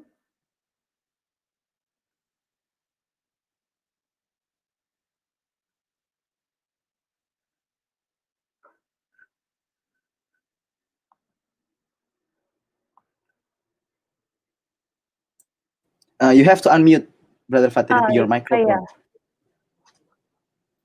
Sorry. Okay. Please repeat again your question. All right. So, how to prepare global emerging leader? Furthermore, today we are, as a youth, overwhelmed with the technology that can be negative and also can be positive. Okay, I think extent of the technology in Indonesia or the world, it's so important because in industrial revolution 4.0, we so need it, because if you want to increase your activity, of course the technology so help your activity. For example, when I meeting in my organization, of course the technology such as video conference meeting so needed for now, because without that it's so difficult and not easy for working in organization. So the student and important include this is increases or in the development of the world and given a solution for that. I think my opinion, I think my perspective. Thank you. Okay, thank you so much, Brother Fatir, for the additional opinion welcome. about this issue. So we have to be adaptive and we have to be the leader of this technology. We don't need to be controlled by the technology, but we control the technology. Okay, stepping for the next question of this discussion. This discussion, you may add some points or you may not to add some points. So it's up to you. If you wanna argue more, you can do it, even you have talked about it. Okay, so for the next questions, what is the most critical element of leadership that you have acquired from your experience as a student organization member and as a president in your community? It's include from the culture, traditions, and so on. And how do you believe it can be implemented in this new era, in this uncertainty era, and in your future? It may begin with everybody. Who want to begin? Okay, I give maybe 10 seconds for a think about it. You guys are taking 10 seconds to answer this discussion. It's like a quiz. It's like Yeah. So maybe Bro Sultan can answer this question. Okay. For me, one of the most important things in this student organization is it's the people. We invest a lot of in the people, in terms of method, in terms of knowledge, in terms of skills. Where we have to or we should invest in the people, because in our organization, our vision is to develop and to empower the next generation of leaders. That we have to create a lot as much as leaders that can in the future contribute to our nation. So in terms of just like doing some program, we have a value that we have to consider our member well-being. We have to consider our member development skill, our member future aspiration. So this organization can put itself in the middle of their members. Like our members can be benefited by the organization directly. And the last thing is if we invest in people, it could be like being reproduce a new idea, reproduce new methods, reproduce new impact and this should be and this should sustain in the long terms. That's from my opinion. Thank you. Okay, thank you very much for the point of view, Brother Farras. And maybe someone who want to add, maybe from Brother Rizal, Brother Fatir, Brother Farhan. You may add many points. It's what you learn from the organization that you were staying in. Okay, maybe just now the first is Brother Farhan, and now Brother Rizal. Okay, I think I agree a lot about what Sultan said, that we need to the critical element of this organization, of my organization, is the people, our team. I've been told about building a cohesive team, and in this crisis, or maybe not in crisis, in this organization, we will have maybe a period 1 year to be work together in this organization. And I think a key goal of this team is bringing people together as a people, not just the team, but the public, but my constituent, the Kemaunpat, bringing them as the people, so we can do the movement with collective movement. We can govern with collaborative governance. Everybody can take a part with this organization, because this organization is not mine, it's ours. So the value is to bringing people as people in the same boat, and needing to work as one, not separately. Working as one, as a team, as a cohesive team. We need to invest a lot with people. I agree that, because we need to have them have a critical thinking, not just do something they just told about. They need to work together, think together, have empathy. It's also need a lot of training, a lot of experience, and a lot of chance.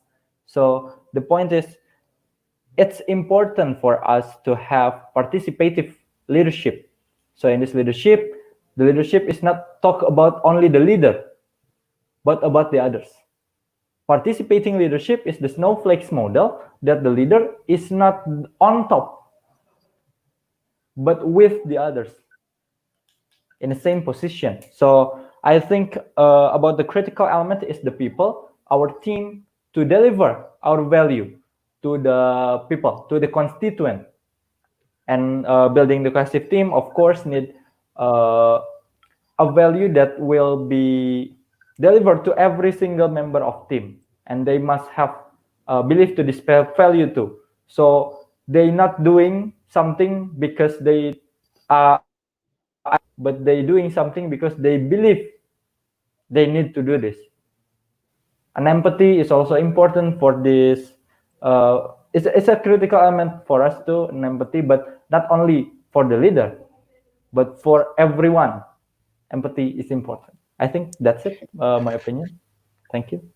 Okay, thank you very much. Then learning about people from our perspective and how we understand them is very important to being a leader. Okay, so from Brother Fatir, how about your opinion? What you learn from your organizations and can be implemented?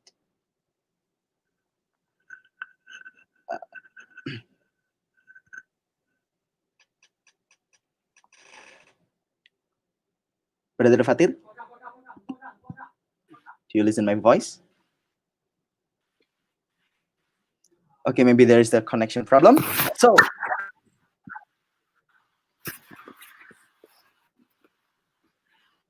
Brother Fatir, you with us? Oh, voice. Okay.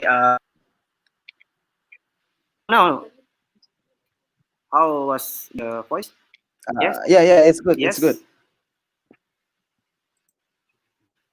Okay. Okay. You can listening my voice, brother. Yeah.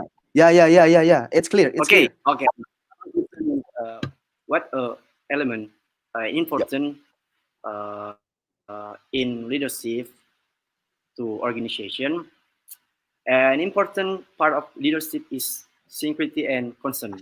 Probably a lot of people out there do not total the work and serve. There is comfortable only at the time managing a committee, and after that disappeared. It was because of his intention already not sincere toward. Uh, or there are also people that when his friend was working, he did not participate. It means a sense of awareness, a sense of awareness of his is not yet embedded. Hence, the organization is actually taught two things when we are serious trying it. And I want to share for your information about my experience leadership. Maybe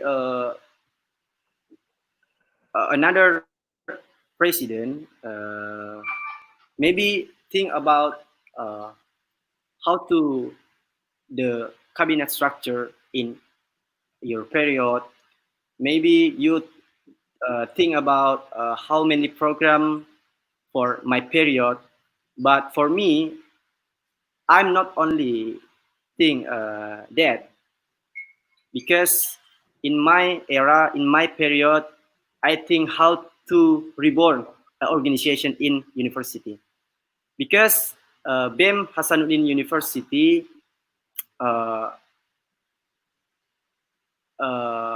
since 2000, 2006 until 2000, 2018, it's nothing organization in university. And Alhamdulillah, yesterday, 2019, this is organization can reborn in Hasanuddin University, and of course, it's a help of the student in Hasanuddin University. I think my opinion and my experience, my leadership experience when I leading in Hasanuddin University. Thank you. Thank you very much, Brother Fatir. And so we are at the Q&A sessions. Actually, we are really short in time, but many of our friends asking a lot. So may we give them a time to answer their questions. Okay, so we will pick two questions that really may be important to be asked, or maybe what we say lucky to be chosen, lucky to be chosen. So for the first questions is from brother or sister, pardon me, Khalifah Amalia. I think it's sister. Khalifah Indonesia. How you guys? It's too common for everybody who wanna answer it. For you guys, how you develop your leadership skill and challenge yourself, to face the insecurity that you may have and deal with them. So how to develop your leadership and insecurity? It's really important. Insecurity. Who wanna begin with? Who want to begin? Chop, chip, chop. Okay, from Brother Fatir. You may begin to answer. What a question? I don't. Okay. How you develop your leadership skill and you deal with your insecurity?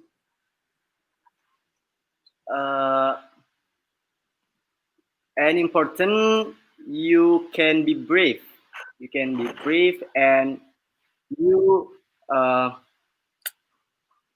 can be contribute all of the item in this your area. I think if you can do it, you can found your skill. You can increases your experience so that you can development your term of leadership yourself. I think just my opinion or my perspective from question before. Thank you. Okay, thank you very much, Brother Fatir. And without further ado, from Brother Farhan Aziz, what's your opinion? How you develop your leadership skill and deal with your insecurities?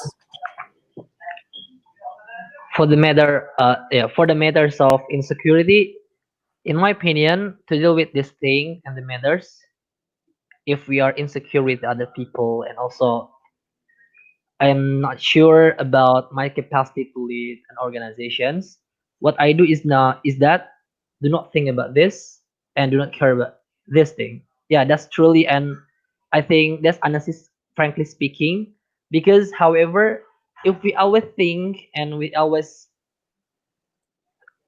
think and also concerned about this, I think we'll not find any finish line. So what we have to do is that to conduct such a capacity drilling, time and in time without any stop, and also without anything other people, without thinking like whether we have enough capacity to do it, because it only makes us really insecure and never been satisfied what we have acquired and we have gained from our experience. So that's the simple answer, in my opinion, to the insecurity. And then for the capacity drilling with the leadership matters, it is very simple that I did in my organization experience. It is about curiosity. When you really curious, when you are curious and we are curious about one thing, every matters, every topics about leadership and etc. will also you gain, because you learn so much about this thing. Because in opinion, leadership is not all about the readiness. Leadership is not all about the very brilliant capacity to lead someone, but it's all about the process and also the learning outcome that you gain during those kind of activities. So there will always be trial. So there will always be trial and error, and that is always okay for upgrade the quality of our leadership capacity. Yeah, maybe that's my opinion about that. Thank you. Okay, thank you very much, Brother Farhan, for the wonderful insight. So for the next, Brother Farras, what's your argument? Don't be afraid to dream higher for me. But you also have to plan it well. There is no winner without competition for me. So every competition should be a lot of challenge. Indeed, in every competition, in every challenges. So the first is you have to look to yourself first. Who am I in the future? So ask yourself and define who am I in the future. Dream higher and don't forget to plan it well. Maybe that's a simple things for me that I always do, and already and I'm been already implement this method in my daily life.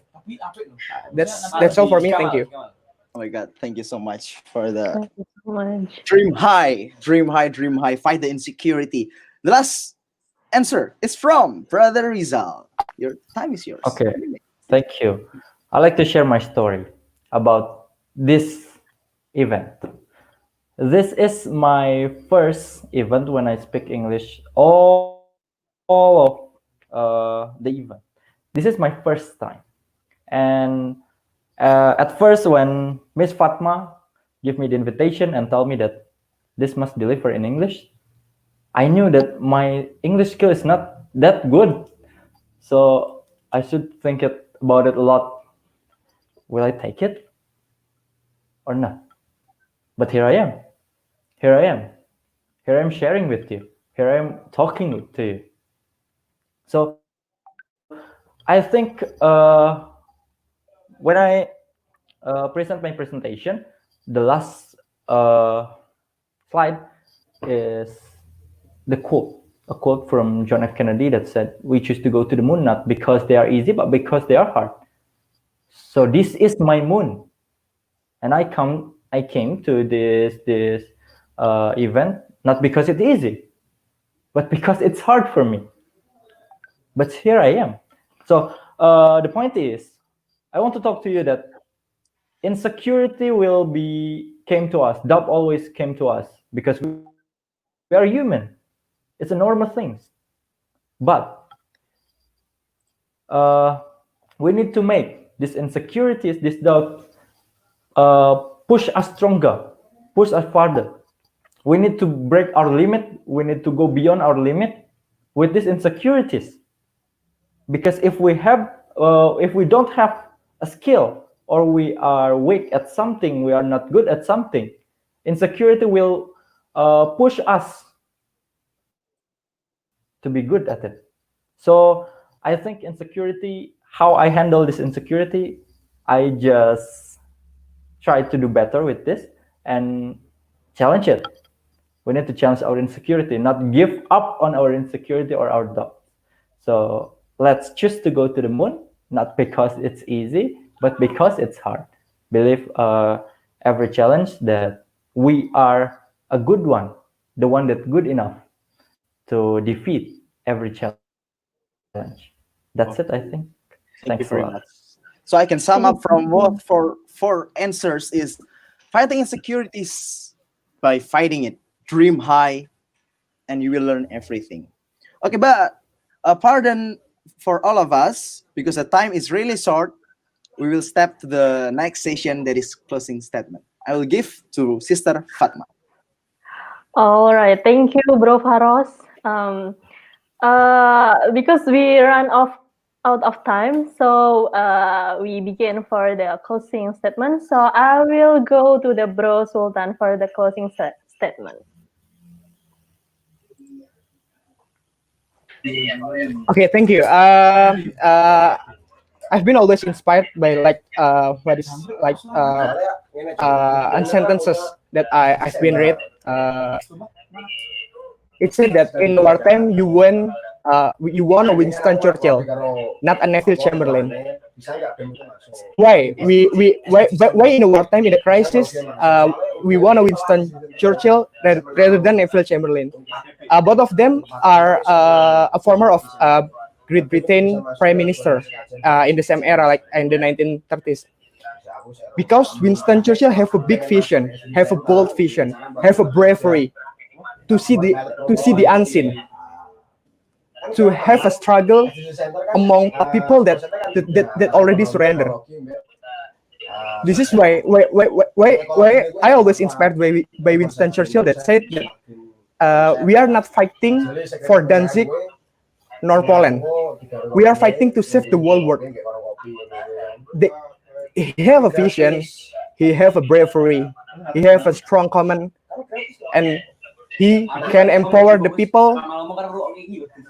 He can empower the people. He can push it through all of time for the World War II in a 5 years period. So for me, the most important things we as a leader is be bold, have a bigger vision, and then let's put our limit.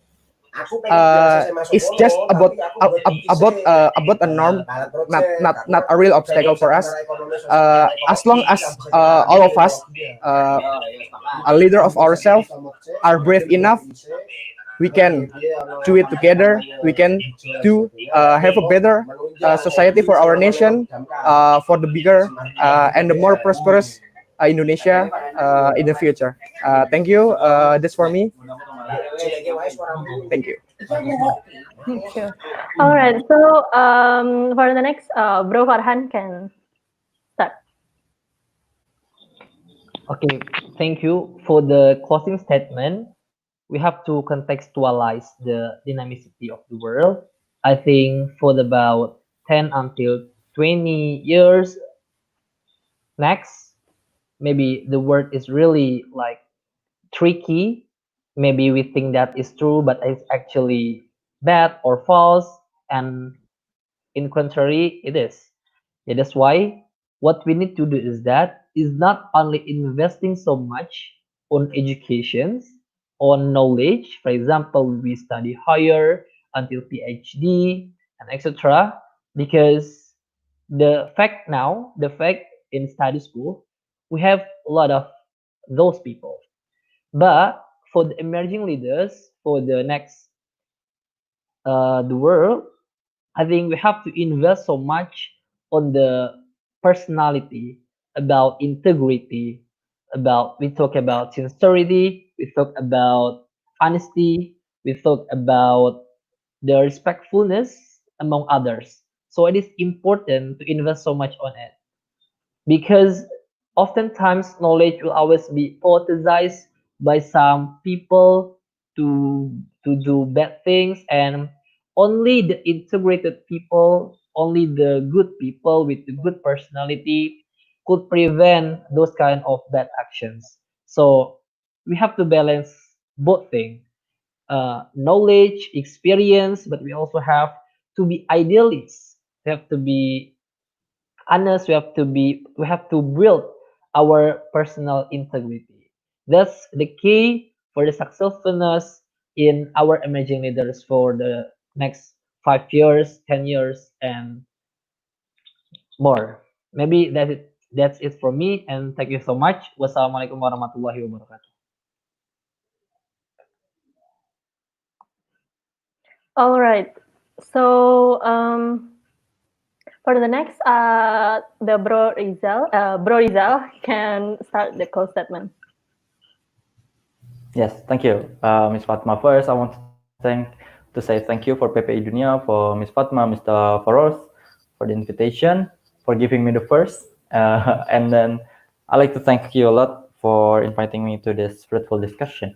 When we talk about the closing statement, I'd like to restate about something because we are in this crisis, but we are in this crisis together. And as a leader, our main job is to lead our people through a stressful time. Not just for our people, but for us too. It's the stressful time for everyone. But they will only follow the one if they think that you are incredible, we are incredible, and know what we are doing. So it's our challenge. It's the challenge for us to be credible and to be known for what we do.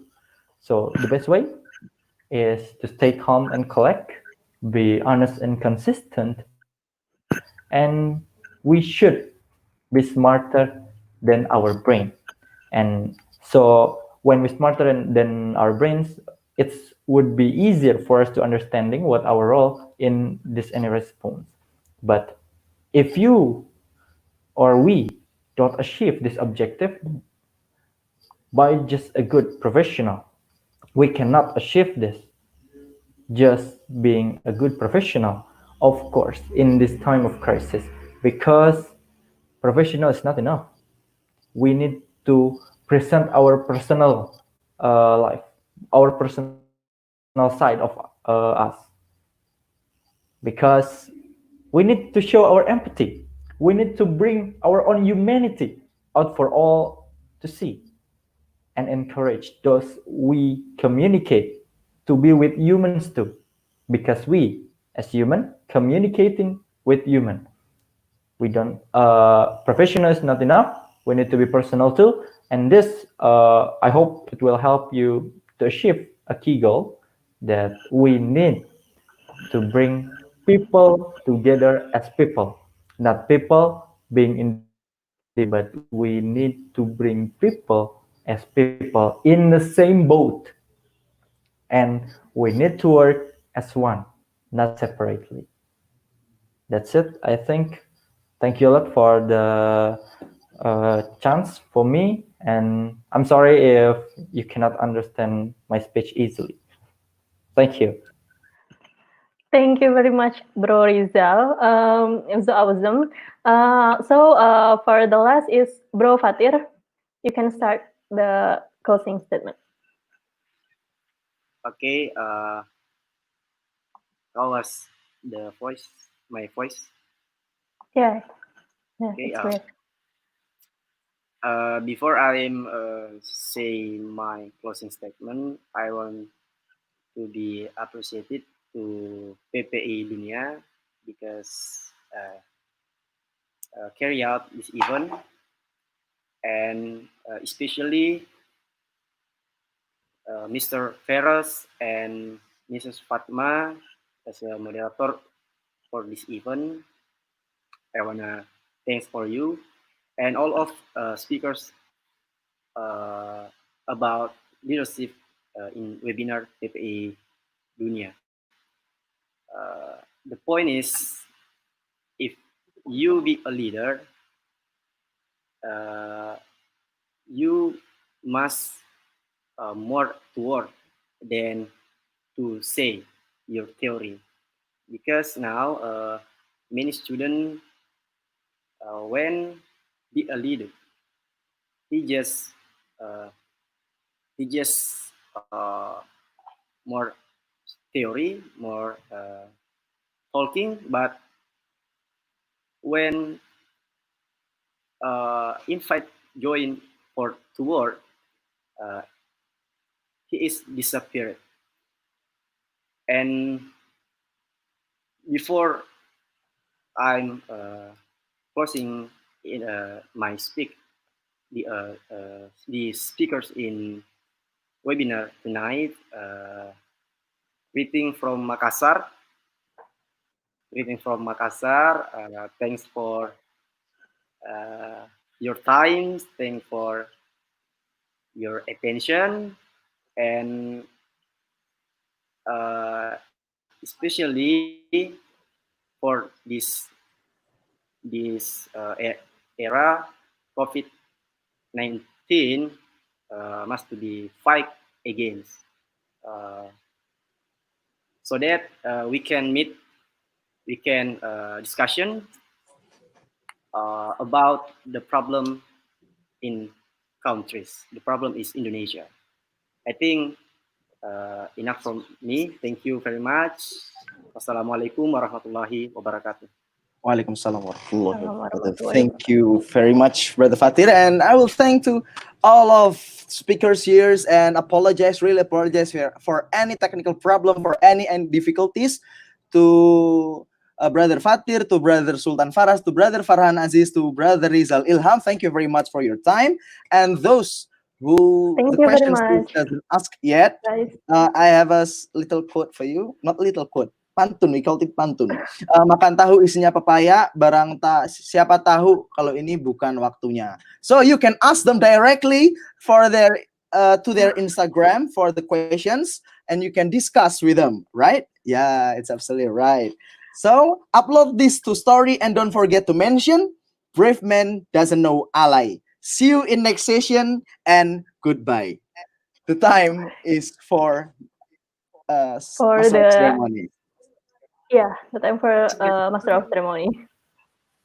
Thank you very much. Thank you very much, guys. Thank you all. Thank you, Farras. Thank you, Fatma. Thank you. Suwun pisan. Sami-sami. Sami-sami. Kang Rizal no.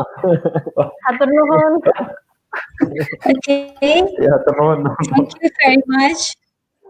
Thank you very much for our great speakers, Brother Sultan, Brother Rizal, Brother Farhan, and Brother Fatir. Our great moderators, Sister Fatma and Brother Farras, and also the viewers who are willing to attend from the beginning to the end of this event. And before I close the event, I would like to inform you for the last time. We are also raising funds for COVID-19, especially for our medical team who are at the forefront in fighting COVID-19. You can scan QR code on the screen or donate from Kopay, Dana, OVO, also Genius. Thank you very much to all of you who have contributed to the donation. Apologies us for all mistakes. Me, Dwi Ratna Armelina, as a master of ceremony today, highly appreciate for your contribution. See you in our next time. See you in our next event, and wassalamualaikum warahmatullahi wabarakatuh.